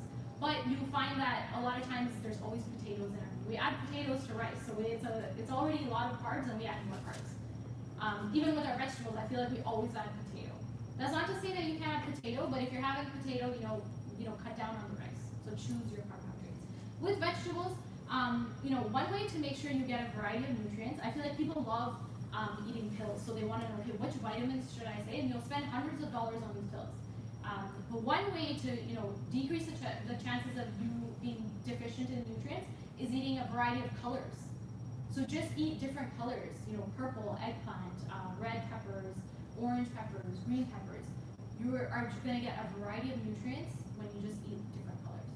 Don't even worry about, okay, what vitamin is this, which one am I getting when I'm eating. If you just eat a variety, you're less likely to be deficient in these items. With vegetables, one thing is, people will have vegetables, but they'll overcook them. So, they'll make curries, they'll overcook them. One way to know, okay, how am I getting the right nutrients? The color should still be bright.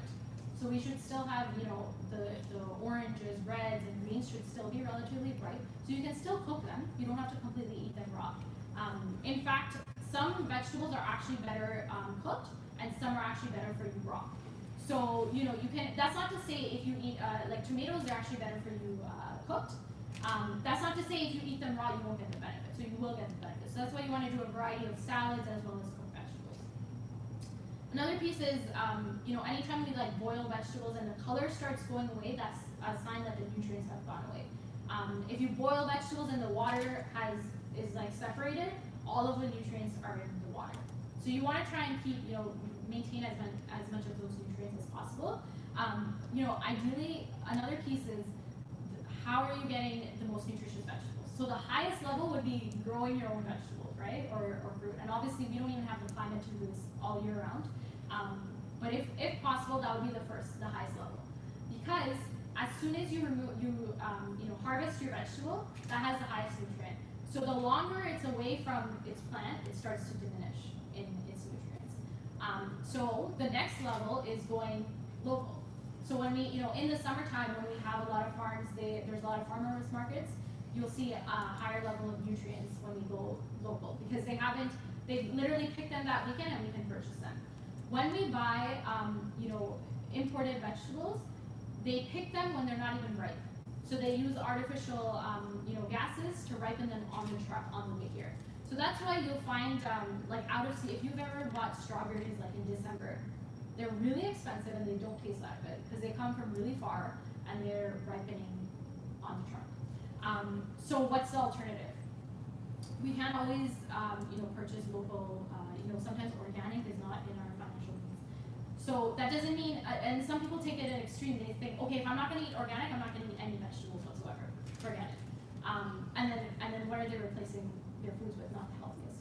So start where you are. Start with small steps. So in the wintertime, going with frozen is actually a better option because they actually pick the vegetables at peak ripeness and then they freeze it. So the nutrients are actually, they're being maintained at a better level. So in the wintertime, we actually mostly just eat frozen vegetables because even if you try vegetables in the wintertime, they're just not that great. They're just coming, they're traveling a lot and the quality is just not great. But yeah, summertime is where you really want to maximize on, going to farmers markets, eating local, even trying to grow your own vegetables. A lot of the vegetables are quite easy to grow yourself as well. So these are just really, the vegetables and the sugar, I feel like the community really struggles with, as well as the mindset. So if we just focus on these three things, even if you struggle with these things, start with one step at a time. Just like Islamically, you don't want to do everything all at once. It's about those small, consistent actions. And so if we start implementing these one step at a time, we'll really see those results over time, inshallah. So I'll pass it on to Bilal so we can talk about fitness.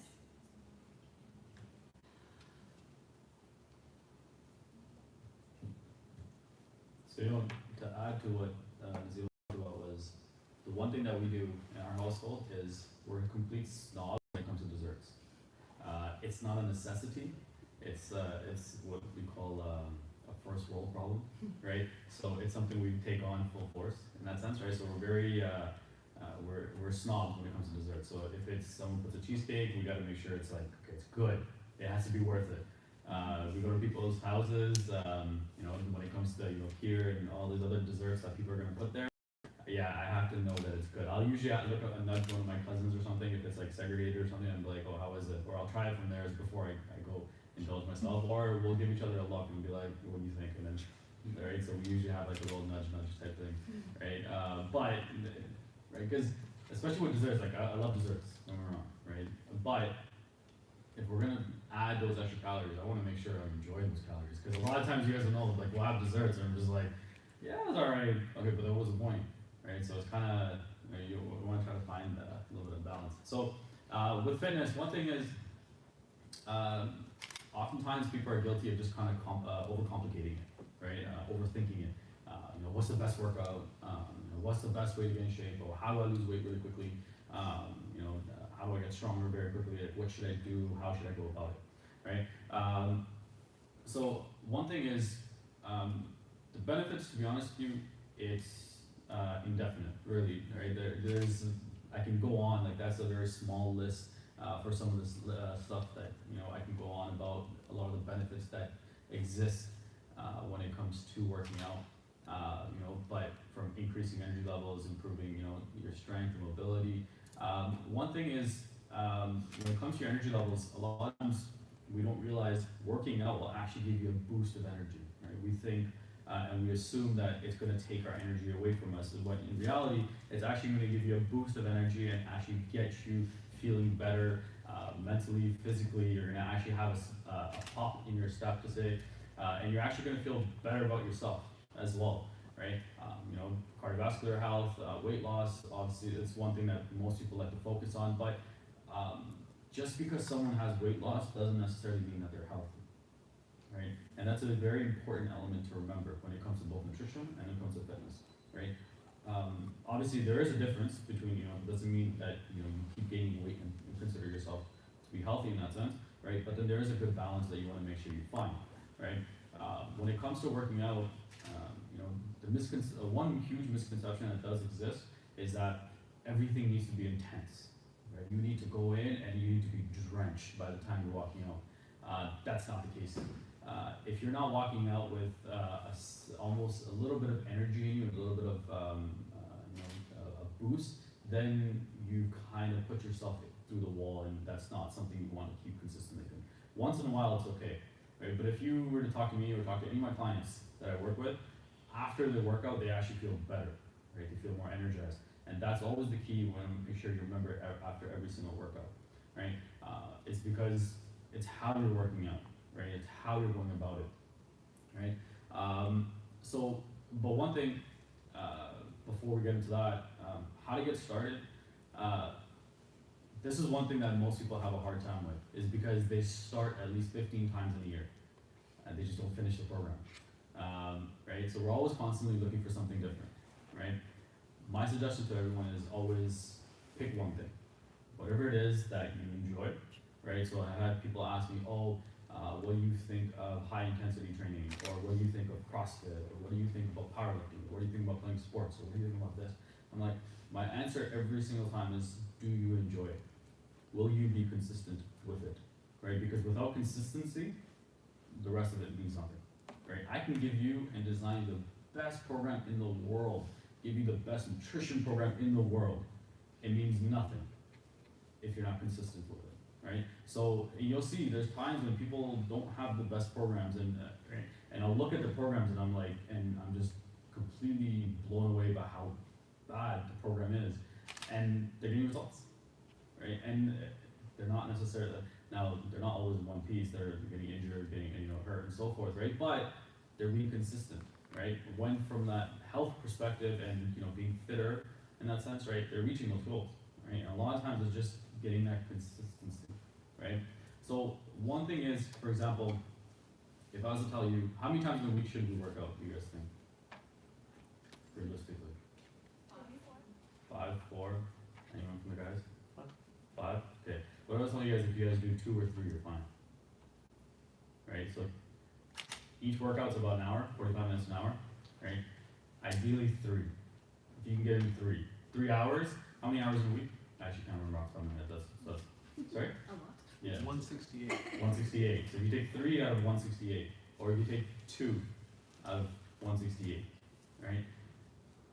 That alone will make a significant difference, right? And then when you're watching your nutrition as well, right? So for example, Sunday afternoon, right? Every Sunday afternoon you go for a long hike with the family, right? Or you go for a run, right? Every Sunday afternoon, that's what your go-to would be, right? From there, okay, Tuesday I'm going to be inside the gym, or I'm going to work out at home. I'm going to get some equipment, I'm going to work out at home. what time it is, whether it be after work, before work, right? And it's one time in the day. And then you add another one, say on Thursday, right? You're adding in breaks in between to allow yourself to recover, right?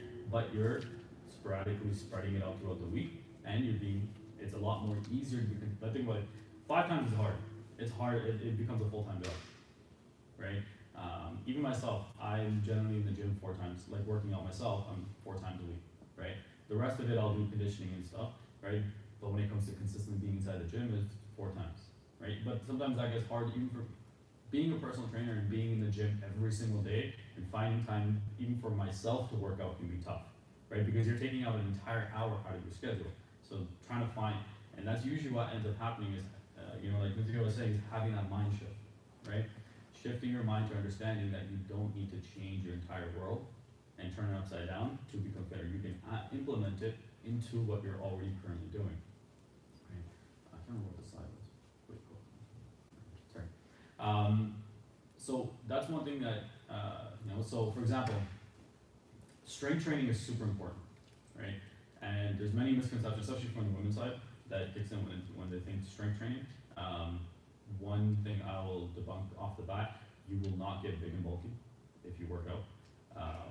But the same thing goes for guys, right? I've had almost every client be like, oh, I don't want to look like those guys who are like really big and buff. I'm like, I don't look like those guys, right? Nor do I have any intention to ever look like those guys. Because there's a very specific training that you have to go through in order for you to do that. And the amounts of food that you have to intake is borderline not legitimate. And Faraz, if I show him the diet, he could probably attest to that. The amount of food would probably feed half a country. So that's one thing that, to be able to get that big and that size is just, right? One meal, I could probably tell you, honestly, some of those really, really big people that you guys see that are just massive, if we took 2 of those meals, we'd probably feed all of us. And that's not even a joke. Would legitimately feed all of us. So that's one thing. You're not going to get that big. Like strong, yes. Strong doesn't necessarily mean big. There's guys you'll see that are much much bigger than I am, but don't have that strength. Strength and the size of your muscle are 2 very different things, right?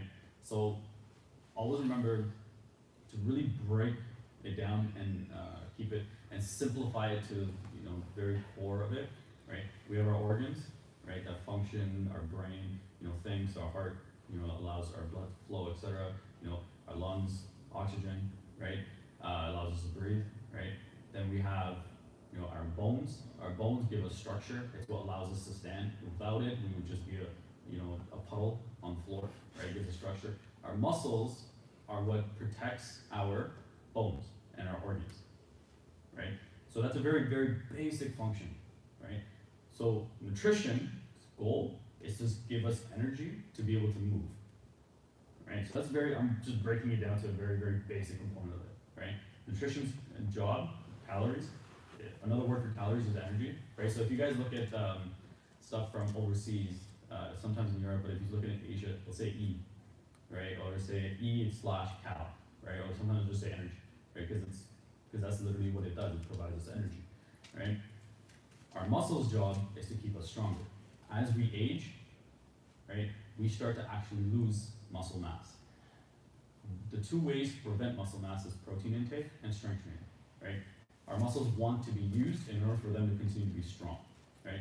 But that doesn't necessarily always mean that trying to deadlift 500 pounds or trying to lift really, really heavy weight, but being able to be strong for everyday life, right? So that way when you fall outside, when winter comes and it's icy and your foot slips and you hit the floor and you're like, oh, I broke something. In order for you to try to prevent that, your muscles need to be strong in order for you to prevent from that happening, right? You think of a massive truck and you think of a small car. What is the chances of you being safe? In a big truck or a small car, right? Now, mind you, I'm not talking about muscle growth, I'm just talking about strength, right? So that's important. Lifting heavy, adding that resistance to your muscles is important. Now, that could be bodyweight training as well, right? Adding some sort of form of resistance doesn't necessarily always mean adding weights, right? Because I know a lot of people like to work out at home, right? So who here prefers to go to the gym? Am I the only one? Wow, 3 people, huh? Okay, who here prefers to work out at home? Okay, so if I was to tell you equipment, you can go on Amazon here. I'm not endorsed by this company. I actually don't know the company's name, but if you guys want to message me, I'll send you a link to bands. I think it's like $30-40. I should get them to endorse me actually. But it's like $30-40. All my clients that train at home, I always tell them to get it. It's very easy. It's like, and the bands are very adjustable from like 5 pounds all the way to like 150 pounds. Right? So over time, you can keep getting stronger with those bands itself. If you get a few dumbbells, you know, anywhere from 10 to 30 pounds, right? In total, maybe $200, right? You made yourself a small gym at home, right? And pull-up bars are very easy to get, right? Something so small, right? You can have already in place, right? And then from there, it's just what do you do, right? So like I was saying, you know, for the guys, right? That's one thing I've always done my best to try to do is provide programs, try to provide online training in that sense, right? Is to help you guys to be able to work out at home, so that way it doesn't affect your schedule drastically. Right? But adding in 2-3 days, right? Adding in those weights will make a significant difference on helping you get stronger, giving you more energy, making you function better, and then making sure that we're able to implement it, right, into our lifestyle, right? But the one thing I'll tell you is, because you're going to find a lot of information online, a lot of it isn't necessarily good. The biggest way to always remember is what is the research behind it, right? Now, for an average person, won't be able to decipher the difference between the two necessarily, right? But just look at how much the program is telling you, right? So, for example, you have bodybuilding, right? Bodybuilding is usually the easiest program to find online. I think it's because it's the simplest to follow. So if you guys look online, you'll see stuff like, oh, you have to do chest and triceps, back and biceps, and then leg day, right? I'll tell you, if you're gonna be working full body workouts, is perfectly fine. That's actually what you should be doing, right? We shouldn't be isolating our muscles so much, right? And that's one thing to always keep in mind is when you are working out or when you're training, full body workouts are your go-to. I still do full body workouts, right? So people ask me, when is my leg day? I'm like, every day, to be honest with you. Right? Because if you think about it, if you think about what we see every day when it comes to online and so forth, if you did back and bi, that's an upper body movement, chest and tricep, that's an upper body, and then a shoulder and leg day. So you did 3.5 days upper body, and half a day of legs. We stand on our legs and do it more with our legs than we do upper body all day, but so we're kind of being counterproductive in that sense, right? Also, unless you're thinking about competing in bodybuilding instead, then which I'm pretty sure none of you are ever planning on doing that. So my suggestion would be to avoid this type of workouts. Also, we want to be more functional, right? Myself, my training is athletic based, right? I want to be strong, but I want to be fast. I want to be able to move. I want to be mobile. I want to make sure I don't have lower back pain. I don't have knee pain. My knees are strong. My feet are strong. My shoulders are stable, right? So everything is joints, right? We want to make sure they feel good, right? We want to make sure we have the energy to be able to go about it. Especially as we age, we start to notice when we get up in the morning, we're like, oh, it doesn't feel good, right? Right? So the way to help prevent that is by making sure we're mobile, right? So you guys heard the term flexibility often, right? So instead of flexibility, think mobility, right? Have your joints having the full range of motion, right? So a lot of people can't do this. They can't go straight up in the air and have their biceps get close to their ear. It's just something they're just not able to do. And a lot of that is not genetically, 99% of the time, it's just mobility. It's just we're not working on those range of motion. So that's one thing to always keep in mind is when we're going through workouts, finding things that are going to be full range of motions, right? So a push-up is actually a full body exercise. It's not just a chest exercise. It engages your core. You have to make sure your hip stays high, right? A squat, right, is really, really important because it incorporates your entire legs, right? So if you ever want a leg exercise too, if you can master your squats, it's a huge bonus to what you can add to your workouts, right? So one thing is how to make it into a lifestyle. To be honest with you, the biggest thing is you have to ask yourself what your schedule entails, right? When is the best time? And then be honest with yourself on when the best time is for you to be able to work out, right? So like I said, the schedule I laid out for you guys to begin with, right? Sunday, why did I pick Sunday? Because Sunday is usually a lazier day, right? It's usually a day where everyone's a little bit more, it's not as much planned out, right? It's not usually a day where it's like, oh, we're always running around. Remember, everyone knows their schedule better than But, and then Tuesday, why most people don't like working out on Monday is because, you know, you're back to work and you're ready to go, you're focused on work and everything else is building up for the week. So Tuesday is usually easier and you have a day in between the reps, right? Most of my clients, a lot of them, I know they like to start actually working out on Monday, and they'll have like the Wednesday, Thursday. One thing I will say is try to leave a gap in between, right? Unless you're doing 4 times. If you're doing 4 times in a week, then do 2, have a break, 2, and then have a break, right? So 4 times is still great. If you can find time to do 5, awesome, go with it, right? But the one thing, and please remember this, if you take nothing else from this, take this. Every single day, do something, right? Don't let a day go by where you don't do something, right? So a minimum of 10-minute walk, right? Going for that will make a huge difference, right? Our bodies are designed to move. The less, you know, when we sit on long drives and afterwards we get out, we're like, oh, that feels, you're like trying to crack your hip and your back's tight and everything. So imagine doing that for the entire 24 hours where we're just sitting, we sat at work, or sat in school, and then we walked to our car, we drove home, and then we sat again. And then we went and lied down in our beds. That was basically a schedule for the day, right? So that's one thing to keep in mind is find something to do every single day, right? Now, when I say walking, I don't mean stroll, right? A joke that Mizuno has heard many times. So think of, everyone here has been to a wedding? Right, we've all been to hall weddings, hall parties, right? October's coming up, which ends up being more wedding season for some reason. You know when we're sitting there for a long period of time and everyone's hungry and staring at each other, people who invited us think we're there for the wedding, but we're actually just there for food. And then the MC finally gets up and says, Assalamu alaikum, the food is out. You know how fast people walk? Think of that walk, right? You don't want to run, because you don't want to trip over anything, over the camera wires or anything else, right? And also you don't want to make yourself look too hungry, right? But at the same time, you don't want to walk too slow, because then that line gets really big. You want to kind of find yourself in that middle way, right? Where you're a little bit out of your breath, but just enough that you can still decide what to eat, right? So think of that, right? Try to walk a little faster, right? You have your arms moving side to side. Make sure your hips, don't do the old lady walk where you guys see randomly where they'll go side to side. That's not good on your hips. Don't shift.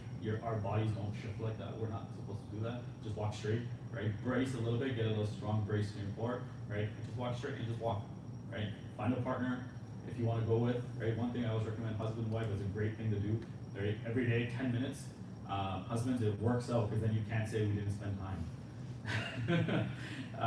Right, so go for a 10-minute walk, right, or take the kids with you, or but then finding things, and honestly, don't overcomplicate it. If there's a day where like you can't work out, take the kids to the park, or on a Sunday, you want to go for a hike, right? We don't need to overcomplicate it, right? Unless you're gearing up for some sort of, like, I play a lot of hockey, I play a lot of sports. If I know there's a tournament coming up, then I'm very, very specific with my workouts. Then I'm very picky. And my wife knows, I'm like, no, I have a tournament coming up soon. I need to make sure I'm in the gym training, right? Because I need to train very specifically, right? But if you're not training for any specific thing, right, then don't be so extreme on yourself, right?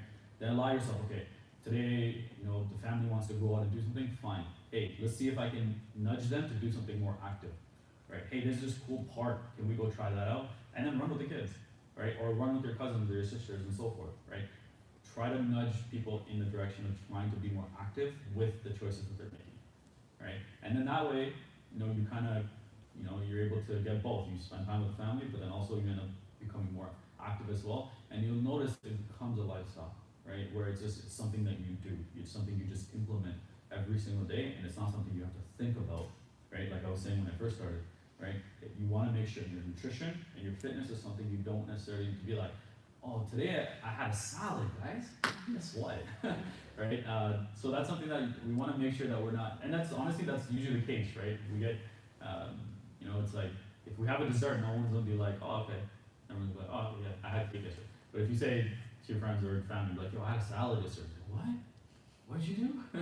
Right? Like, recently a client signed up with me. Humla is an amazing person. But he comes to me, he's like, something? He's like, no one believes I'm going to the gym. It's been a week, right? So you're not going to see like a massive transformation or anything, right? But it's just true. It's just weird, right? So, and then the other thing is, we do, unfortunately, the downside of our community sometimes is it's not just us, everybody. It's not just our community. It's actually just as a society as a whole. We put down those who are being more mindful, right? And so, don't take that personal. That's my biggest thing is don't take that personal, right? They're not doing it because of you. Sometimes it's because of them, right? Now don't look at them either because then you're supposed to have something done, obviously, right? So, right? So, just my biggest thing is just laugh it off and keep doing what you need to do. Focus on what your goal is, right? So, it happens to us every single time we go to any event that has food, whether it be a party, wedding, even a barbecue, anything. People are staring at what we're eating, right? Being the experts in that field, people are staring at what we're doing. They're like, oh, I want to see what you're gonna eat. I'm like, stop staring at my food. I want to walk around with like Tupperwares everywhere. So I'm like, I don't want people staring at my food. I'm like, right? But then, so it happens all the time where if I grab a dessert, I'm like, oh my god, I'm gonna tell people I'm not. And I usually just stay quiet. But once I didn't. Once I turned around and my response was, rudely or not, my response was, I was grabbing gulab jamun, right? One of my weaknesses. And it's like, oh, I'm gonna put on Facebook that you're eating that. And I'm like, to be honest with you, I'm probably the only one here who should be eating it. Right? And then so he's just like, had like a light bulb go off. And he's like, oh yeah, that's true. Right? But to be honest with you, enjoy it. Right? And it's okay if people say things sometimes. Right? Right? Just focus on what it is that your goals are and what you need to achieve. Right? So if someone says to the plate that's in front of you, oh, you're eating healthy, or you're on diet, right? Or if in Urdu they'll be like, oh, diet bread, right? It's okay. Just say sure, right, and move on, right? But the biggest thing is not letting others discourage us in any way, right? But then the biggest on top of that is why are we doing it, right? What is your why, per se, right? What is the goal, right? For us, our goals. My goal has never been to have the biggest arms. It's never been, to be the strongest necessarily, right? It's always had Islamic values behind it, right? I want to make sure I have energy. I want to make sure I'm ready to get up for Fajr. I'm making sure my knees aren't hurting when I'm going into Salah, right? I want to make sure when I'm 80, I'm still able to do Sajda, right? Those elements are important to me. I want to make sure that I can play with my kids when I'm 80, 90, right? No, those will be fine. In my head, my daughters will always be babies. That's not changing. And I think any father here can probably attest to that. I like the great grandchildren. Oh yeah, that, yeah. I'll still be racing and doing all that stuff. I don't have any intention of stopping. Yeah. As I'm getting older, people ask me, like, hey, you still play sports? I'm like, yeah, why would I not? I'm like, I still have, every Friday night, I'm still playing hockey. I have no intention of stopping. But, it's just implementing it. Right, but then understanding why, and a lot of that, to be honest with you, is everything that Sheikh Faraz mentioned, right? So taking what we said, but then the intention and everything that Sheikh Faraz talked about, that's why we're doing it, right? It's not necessarily to lose weight and everything else. Those elements are great, and that's the easy part, right? But once you'll notice yourself, once you start adding it into your lifestyle, make it into a lifestyle, you'll notice a difference in energy, the mental clarity, the focus. If you want to try memorizing, right, you'll notice a difference. You're not like, anyone here know Hafaz or any Hafaz that leads Tarawih? Ask them what they eat for iftar, right? Think about that. So put that 2 and 2 together, right? It's always, they have the date, glass of water, maybe a few fruits, maybe. And then they're like, no, I gotta go, I have to leave Tarawih. And then after Tarawih, they go the opposite direction, but but think about that, right? In order for you to stand, and then if you look at all the people behind them, it's always constantly burping and making noise and so forth, right? But then the hafaz that are there, they're on such a light stomach. Why? Because they want to focus, right? So it's not like, so those two things are very interconnected, right? What we put in is what we'll get out, right? So it's always, that's always one thing I always try to remind people of, to look at hafaz before they're about to leave Tarawih Salah. They can't stop themselves. 99% of them won't even attend iftar parties because they know, right? A, it might get them late, but then B, it's because they're gonna have to say no to everything, right? So, was there anything else? Yeah, it's already covered most of those. So mobility, actually one thing, so mobility is something, so finding stretches and mobility is going to be really, really important. But one thing, so to add it into your life, so in a sense, one thing I always recommend is if you, something you guys can do after say Fajr Salah, right? Add in, or pick any Salah for that matter. It takes 5 minutes, 5-10 minutes, right? You guys can follow me online, social media, and so forth. You'll see various stretches and stuff that I'm always showing, right? From hip mobility and so forth. 5-10 minutes every single day, even 5 minutes after Salah. Put your mat to the side. You're already on the floor. You can do a few stretches, and it will make a huge difference on how you feel from once getting up. But then the rest of your day, it's going to get rid of your aches and pains and how you're feeling as well. Right? Right. So.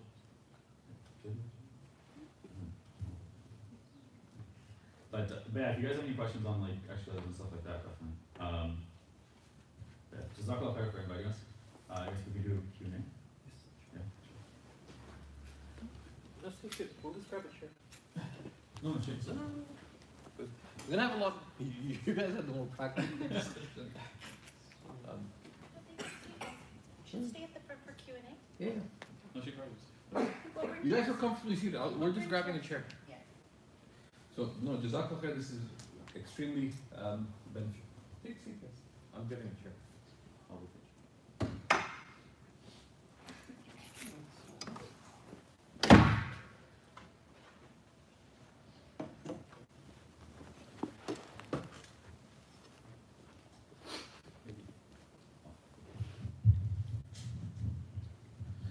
We're still moving in process. No, it's okay. I mean, it's beautiful. I love the place. It's amazing. So yeah, sorry, we're going to do a question. So, just one thing that part of the reasoning for the sort of the health component is, as we mentioned in the first part, that what you eat and your physical health are a critical component of your religious wellness. One thing, Omar is very patient with me, but every senior scholar that I know is extremely careful about their health. One of the great scholars from Pakistan, he came to Jordan in 2005, and he's one of the most famous Muslim scholars in the world. And so a few of us went to sort of serve him while he was in Jordan. First thing he said, I have a major problem. He was very calm but very thoughtful. Okay, what's the major problem? He's an older man, maybe he's sick, maybe he forgot his medicine. He said, I left my trainers in Karachi. I was thinking, like, great, just relax there. So he travels a lot around the world, but he has these shoes that he needed to, because he goes actively on walks, because normally he wears like something much simpler. So I was like, oh no, this is an inconvenient truth, because those days I was certainly not in the mood to exercise. I had the principle of conservation of energy, but it hurts you. So, and many other scholars, you see this Imam Siraj Wahaj, who many of you know. Him and Imam Zayd Shakir were having this discussion because Imam Siraj was advocating why, about when he books up, he prefers booking hotels himself, because one of the things he's careful about is whether the hotel has a gym. But Imam Zayd was explaining that no, when he books a hotel, he looks to see a place where he can go for good walks, because he felt, especially in winter, that he said it's counterintuitive, but in winter he avoids hotel gyms because there's a lot of sick people there. But they're having this discussion. But the important point was that even while traveling, they paid attention to their health. Imam Zayd, of course, has tried at many retreats and programs unsuccessfully to get me to go on a walk with him. I said, say, look, you go for a walk. I'll see you when we're back, right?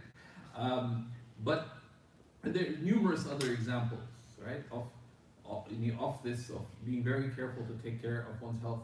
Sheikh Noor Keller actually has this online series of courses that he does called Higher Health, where he talks about physical wellness, emotional wellness, and spiritual wellness, and a lot of keys to that, and he pays what would appear to be extraordinary interest in his in his physical training and exercise and all these things. So this is, and it's always been an important part of our tradition. So Jazakallah khair, the advice was, you know, so beneficial. May Allah subhanahu wa ta'ala grant us the ability to act upon it in good ways. And one of the very insightful points they made was that, you know, the emphasis on good habits, right? And to make one's norm when it comes to eating or you know, exercise, to establish those good habits. So Jazakumullah ta'ala khairan. So the floor is open. If you have any questions, whether to the first part of the presentation or the second, we'd welcome them, inshallah. Any other sisters? Sure. I think this one is not necessarily pertaining to me, but I think it's maybe just something that you guys can talk about. What about maintaining health while struggling with like an illness? Like I have a nephew who has type 1 diabetes. So it's like things like that I think sometimes make people a bit worried about whether or not they can manage their religious life, watching their health and also figuring that out. Well, Zima could talk about the for type 1 diabetes, you know, having her master's in public health and be registered in a sense, but from a physical perspective, surprisingly, they can take part, but it's going to be a little more controlled, right? And it's going to be more mindful of how much and what you're doing, right? So it makes a difference, and it depends on, you know, there's certain elements that they might necessarily be able to, and their age makes a factor as well, right? So there are a few different factors into it, right? But obviously speaking to the doctors, obviously number one, right? And then seeing how they're responding from that as well, right? So one piece of your health. So one is, you know, sometimes we have health conditions that we have no control over. For instance, type 1 diabetes. You're essentially born with the inability to process sugar the way regular people is. So this is something we have no control over. So one thing is, you know, certain illnesses that we get that we don't have control over, that doesn't mean that our life is over and we have to live like a sick person. So you can still live your healthiest life in that situation. Another goal of healthy eating is to decrease the risk of getting any of these chronic diseases.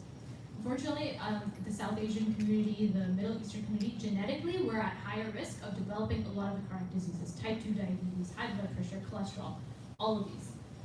That's not to say that we can't change that. So yes, we have a genetic predisposition, but that is more of a reason for us to eat healthier. However, if you do get high cholesterol, high blood pressure, that doesn't mean you give up. Oh, what's the point, right? Like type 2 diabetes, what's the point? Let me just keep doing what I'm doing because I have this anyway. So at that point, you can still make a change. When you go to the doctor, they almost give you signs, right? So you'll see, they won't just tell you, in rare cases, you just suddenly get type 2 diabetes, but often it's, okay, you're borderline. They'll tell you, okay, I'm seeing, you know, your cholesterol is a little high, but you don't need to go on medication yet. The thing with doctors is they're not experts in nutrition, so they do an amazing job at managing health, but they're not experts in nutrition. So they're not able to help you in the way, they usually just tell you, oh, you need to lose weight, you need to eat healthy. So sometimes when you have these health conditions, you know, seeking expert advice will help you. You know, the basics of healthy eating we can get from maybe, you know, online. I also have a website where I have a lot of information. But sometimes when it's taking it to the next level, with whether it's health condition, whether you have specific goals, you know, seeking an expert to map it all out for you is important and will really take it to the next level. So regardless, you know, ultimately our goal is to decrease the risk of developing these chronic diseases. But even if we do, we can still live a very healthy life with living with these chronic diseases. A lot of times it'll be like, oh, eat this one thing to reverse diabetes forever. It's not as simple as that. So at that point, you know, I think it's important to, you know, invest some time. I find we're very, very quick to just take medication. We're okay with taking, you know, when I was younger, I thought that when you were older, you had to take pills. Like this was a normal part of getting older. But then I realized that no, that's not the case. So we don't have to be dependent on pills. And so, like I said, you know, that one slice of cake isn't going to affect your health, but over time, those small changes over years will affect the outcome of your health. Just one thing about about doctors is that not all doctors are created equal, and honestly, we're blessed in Canada to have compared to many countries, especially the countries south of our border, to have a good medical system. We should be very grateful for that. But a lot of times people have bad doctors, and having gone through some health issues myself, a good doctor is a tremendous mercy. So I have, like, sometimes I have a specialist I go to, and they're sometimes fine, everything's okay. But my family doctor will call me, and he really cares, and he's very particular, and it really helps to have good doctors and seek them out. It's just like anything else. If you're seeking a religious answer, try to find the person who will be of most benefit to you given your particular set of circumstances. But same thing applies to doctors. Some people say, just give you just a generic answer. Nope, don't do it. But there's others who really do care. So I've just found it's a tremendous, it makes a tremendous difference, and we're blessed to have that choice. I was assigned, I think, I complained to my father about an eye specialist I was assigned to. He said, I know that guy. Your Muslim uncle has been going there for the last 9 years or 8 years, whatever. Terrible. I said, then why has he been going for 9 years? He has the money and he enjoys the outing. I couldn't do it. He said, check on, was it Rate MD? Must have a bogus rating. So I checked, the guy had like a 1.7 out of 5 rating. Anyone who didn't give him a 1, and the minimum you could give him is a 1 star, was very questionable. So we contacted a friend of mine who's a leading eye specialist. He helped me book another doctor. So that had a 4.7 rating. The only complaints about him is that it takes too long. But through the various vision challenges I had, and that they're mostly resolved, really cared. The other place was just like a factory. You go in, no idea. So that makes a big difference. That in anything, be avid for what will benefit you, right? That just if you're seeking religious answer, seek a good religious answer, right? Same with the medical. Sorry, just to add to that. Same thing goes with personal trainers and nutritionists. There's a lot of us out there. I guess we're fortunate there's not many Muslim ones. Not fortunate, actually. Sorry, that came out wrong. Sorry, I don't mean that. There's actually a lot of young ones that we're actually mentoring. So it's not that we're trying to keep it to ourselves. We're actually telling more people to get into it because we need lots of them. But it's the same thing.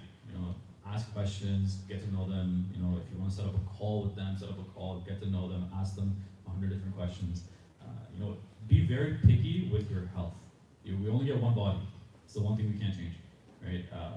Be very, very picky with anyone and everyone you allow to deal with you or touch you or anything along those lines, right? And I guess you could say spiritually as well. Sorry, brother, you had a question? It's a bit of a weird question. I don't know if you guys. I obviously apologize. I came a little bit late. I had some things to take care of. I'm really interested in intermittent fasting, and I've done quite a bit of research on like the best method to break your fast, just in general, fasting in general. Like I know the sunrise dates, so like I tried to find like the research to support it.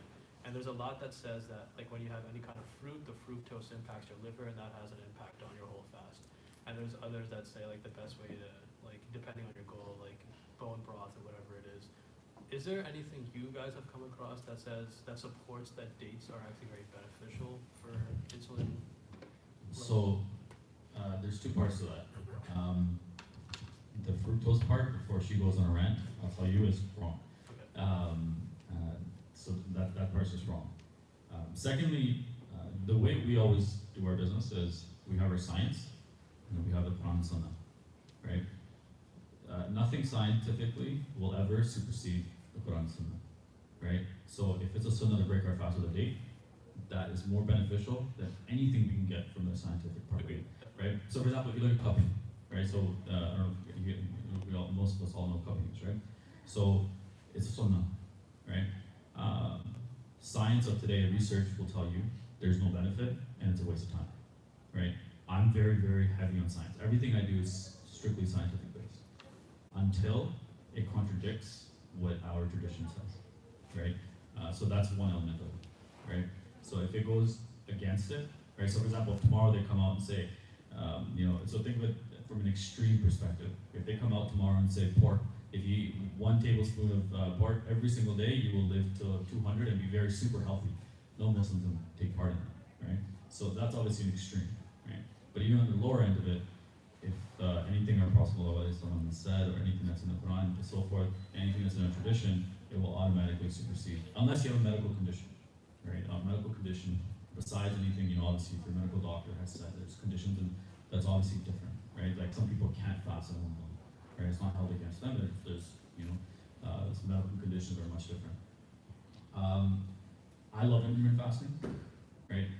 I found it to be the closest to the sunnah because you are taking long periods of time not eating, right? When it comes to the fructose and liver part, that's not true unless you have some sort of medical condition, right?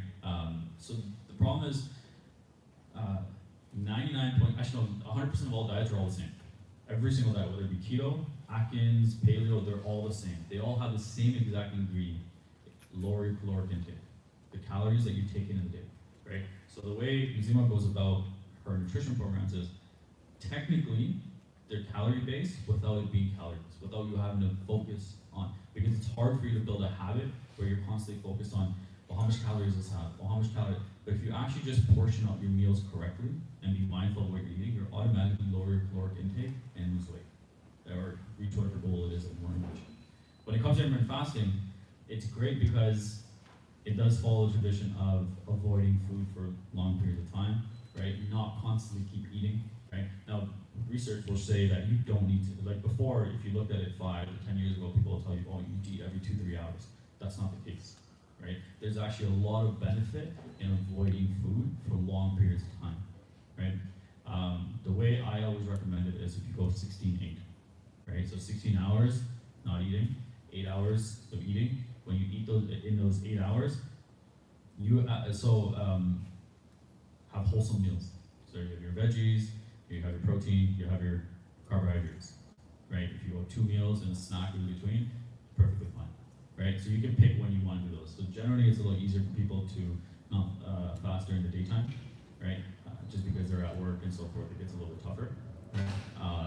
But you can pick when, to be honest, when you want to do it, right? In that fasting period, you're still allowed water and stuff, right? But there is research that actually says that as soon as you start taking in any form of anything, you're no longer in that fasted state, right? Which kind of starts leaning towards also the sunnah fast is actually the correct way of doing it, right? Which it's interesting to start seeing the research actually start pointing in that direction, right? So that's the first thing, right? That's the main part of it is. But actually, for example, if you look at Ramadan, if you're going to be if you're fasting, if you're doing a proper fast, right? So we're like an Islamic fast, then you actually want to have dates, water, and fruits. Go pray Maghrib Salah. So you actually want to have fruits. You don't want to avoid fruits at that time, right? It's actually going to help you and be more beneficial. It's going to give you the energy that you need because you're going to get rid of that sluggishness and so forth.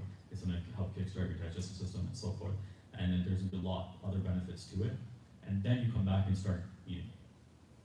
Right? That's from, more of the sunnah fast in that sense, right? Lorenz. I think with fruit, I feel like there is a lot of misinformation.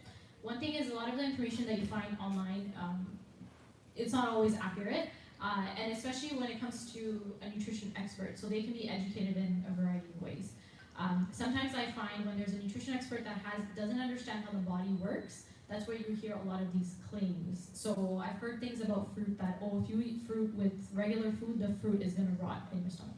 That's not how our stomach works. That's not how it works.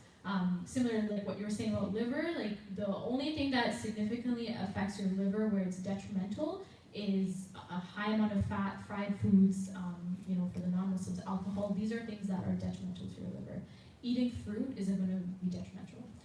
In terms of intermittent fasting, it could be a really great way, but I wouldn't recommend that as the first step for someone who is just starting healthy eating, because sometimes it could be too restrictive. So there's really two approaches. One is, the sunnah fast that you can incorporate, and it's a great way to do it. As the days get shorter, it's a great way for us to start, and we can do our sunnah fast. And then also the other, the way that Bilal was saying is the intermittent fasting, whereas 16 hours, and so you do that more in the nighttime.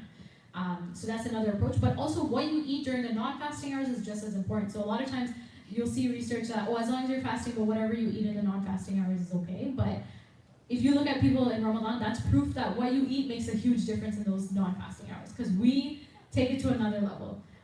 Inshallah, we hope to come here for next Ramadan where we can go into detail about how to eat during that small window, but that makes such a huge effect.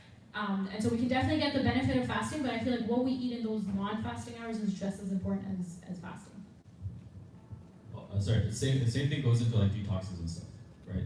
A lot of it, and this is where I was saying be very picky, a lot of it's just fancy marketing, right? There's an underlying factor behind it. Same thing with vegetarianism, veganism, everything you do. If someone is pushing an extreme, there's usually a reason behind it, right? So say I love intermittent fasting, I think it's great, but never too extreme, right? Because then there's some sort of agenda or something behind it for most people. Same thing with detoxes. Detoxes are basically a waste of money. It's actually there isn't a detox that people can present to me that I won't tell you that's a waste of money, to be honest with you.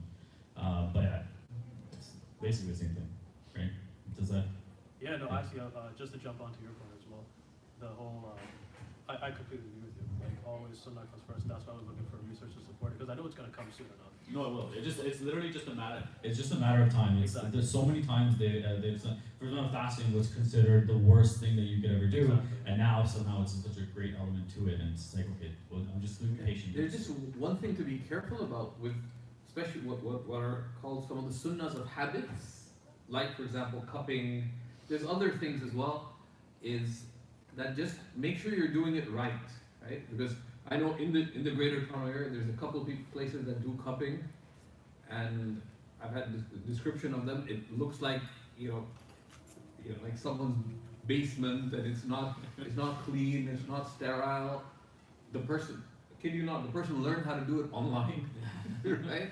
So it's pretty much a disaster, right? So it's important to be careful that these sunnahs is the right way of doing it. So find out who's a practitioner. A lot of self-taught people out there. So the same thing about if you don't have dessert, make sure you have good dessert.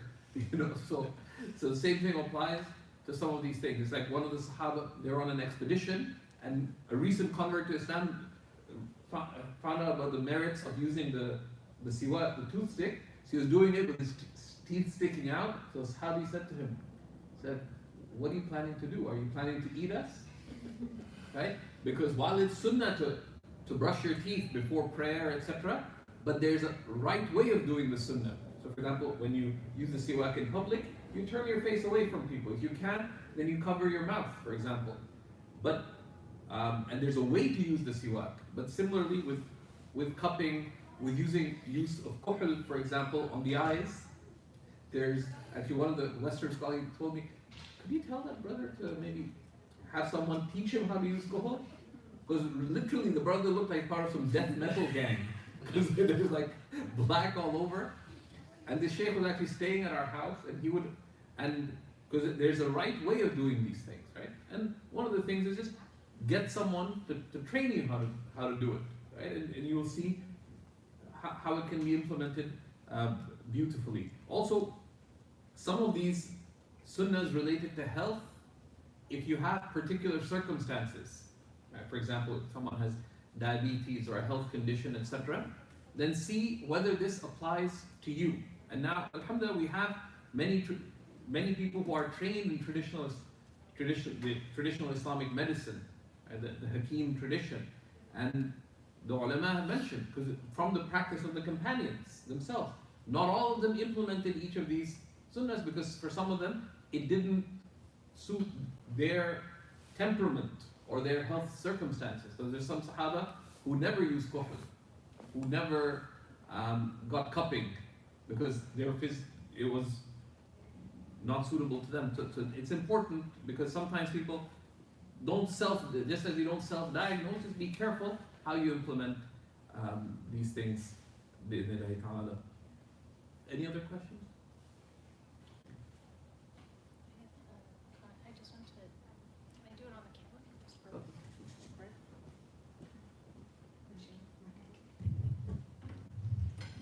So for the sisters, just for the recording as well, I just want to recommend, there's another website, there's a sister, I believe her name's Amina Khan. So she's sort of like Brother Bilal, she's like a fitness trainer, and I was trying to get her, she's not in the country right now, I was trying to get her for the seminar, but I just want to recommend her website to everyone. It's aminafitness.com, that's AMANAH, fitness.com. And she's really amazing, so I haven't done these videos, but I've seen a lot of like progress with a lot of people with it, and she's very popular. So, so she's trying to fulfill that niche where a lot of women want to follow a video with a workout, and so she's obviously mashallah covered, and she's a professional, so a lot of people benefit from that. So check that out. Yeah. Yeah, and her husband's also involved, mashallah. So it's a very good website, aminafitness.com.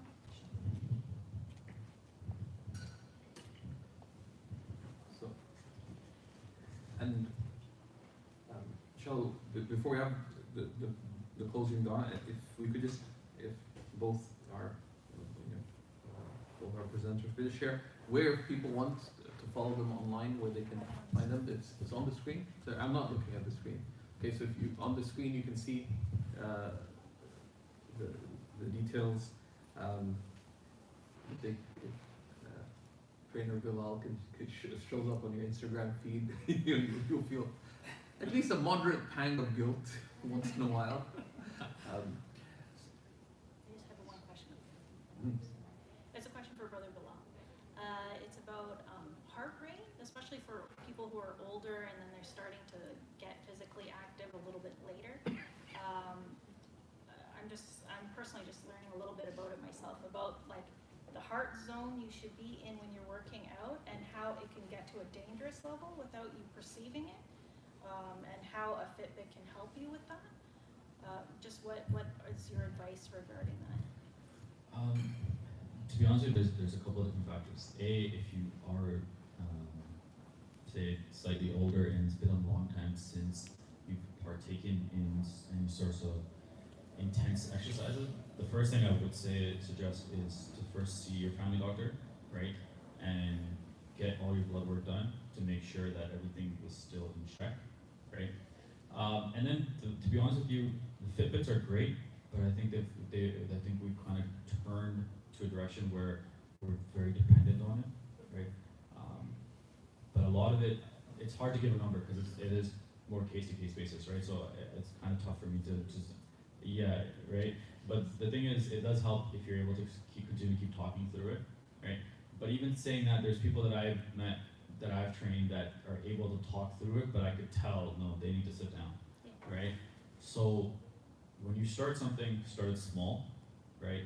And then slowly work your way into it, right? And I know, I'm sorry, I'm giving a very broad answer to it because it is something very personal to each person, right? Like my heart rate, I'll be able to elevate at a much higher rate, obviously, right? Than say a break, but that's years of training, right? The first thing is you have to look at your own health history, right? See if there's anything there that would stop it. So, for example, if anyone signs up with myself or the first thing we ask is we go through a series of health questions, right? Anything that flags anything there, right? So as long as those flags aren't there and nothing, the doctor's never recommended that you not doing some physical activity, you haven't had any sorts of heart issues or conditions and so forth. And then from there, when you do start, you want to start at a smaller rate, right? So don't do an hour long, do a 20-minute workout, right? And then see how your body's responding, right? If you feel like you're getting lightheadedness, make sure you're sitting down, make sure, right? But if you're able to go through a very basic, slower process workout, you're generally going to keep your heart rate down and just be mindful of the rest that you're taking in between, right? It's why I'm not a fan giving it's, to be honest with you, it's why I'm not a big fan of cookie cutter programs that we see online, right? Where it's just like, oh, just do this, because they're for everyone, right? So myself and say, Brother Shibli will be doing the exact same workout. He would destroy me in a workout, so I wouldn't be at his level, right? So it would be very tough. So it wouldn't make sense for me and him to both log on to a website and get the same workout, right? So that's one thing we have to keep in mind, right? So that's why I think it's better if we do work with someone, someone that can sit down and do a full assessment, and then go from there and see the person, whether it be online or in person, right? And do a full assessment, and then once the few workouts go, and then keep assessing, right? Basically, what we want to do is have a long research on ourselves, seeing how our body's responding, seeing what we're getting, how the results are, and seeing how our heart is responding from that. So you're talking about checking in with a trainer or checking in with your doctor, or both? Both, but trainer, right? Because, well, a certified trainer, someone who's been doing it for years, obviously, right? But first, if you do have any sort of medical condition, first checking in with the doctor first and foremost. If everything checks out and there aren't any flags that you've ever had, then having a constant relationship with that trainer specifically to be able to work through it, right? And a lot of that will make a difference, obviously, with nutrition as well. Right? Does that answer? Do you know any for women, like where would they go for a physical trainer? So, like I was saying before, unfortunately, there's not many female trainers. There's a few that I know that aren't Muslim, right? But if you are, for example, New Zealand's launching a nutrition program that does have a fitness element to it. I put together the fitness program. I don't work with the female. It's going to be a little bit more broader of a program, right? The men, on the other hand, it's going to be customized. I'll be working with them. I'll have them send me videos of their form and everything, right? And being very methodical. But obviously, from the woman's side, it's not going to be. It's going to be a little bit more generic, right? But knowing the community and knowing where we're kind of starting, right? It's going to be a little bit more customized than that average program. But even then, still, to be completely honest, it's not going to be down to the T. For example, nutrition will be exactly what you need and exactly what you need to eat and not eat and so forth, right? That would be a lot more customized because that she could work with you, right? I don't know anyone off the top. Amana is one, but she's not in the country and so forth.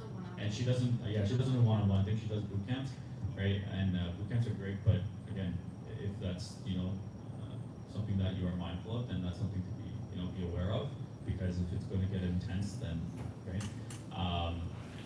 But yeah, I'll try. I have been looking to see if I can find someone that I can refer out to that does train, because there are a few female trainers. Well, I guess they're on Instagram or something, but I don't know if they train, right?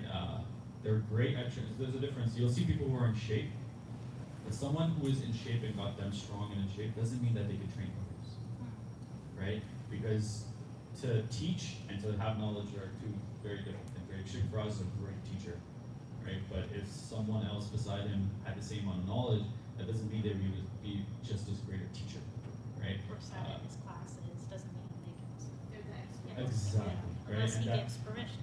Yeah, exactly, right? Like you have ijaza, and the same thing in person. Like I have ijaza. That's what I guess you can say. No, so but this aspect of trade, because I'm a skeptic by nature. So I've had a number of scholar types. I'm convinced much of their gray hair is due to me. One of them was here for a week, Sheikh Mu'min Al-Annan. He's only actually a couple of years older than me. His hair is like almost entirely gray. I make a lot of dua for him because that probably caused nearly all that gray hair. But several of the scholars I know, they actually travel annually to go meet personal trainers in different things. One of them actually started telling me about how I should go to either Malaysia or Indonesia to train in something in particular. I changed the topic. I started asking them about books of hadith instead. Although it's been growing on me, the idea, but it's something that the important point is that it's always been an important element of our religious tradition. Interestingly, in a number of parts of the world, the madrasas would have physical training as an integral component of the madrasas, particularly in Southeast Asia, for example. I spent some time traveling in Indonesia, and they have their own traditions of both stretching, but also of physical exercise and training, and they take that very, very seriously. And this is something that we've neglected as a community. And the same thing with diet. A lot of people imagine that, well, that's our diet. And if you look, actually, the South Asian diet is not what our forefathers used to eat even 100 years ago, right? Most of actually the ingredients we have in the subcontinent weren't even there. Like potatoes don't belong to in South Asia. Tomatoes aren't from South Asia.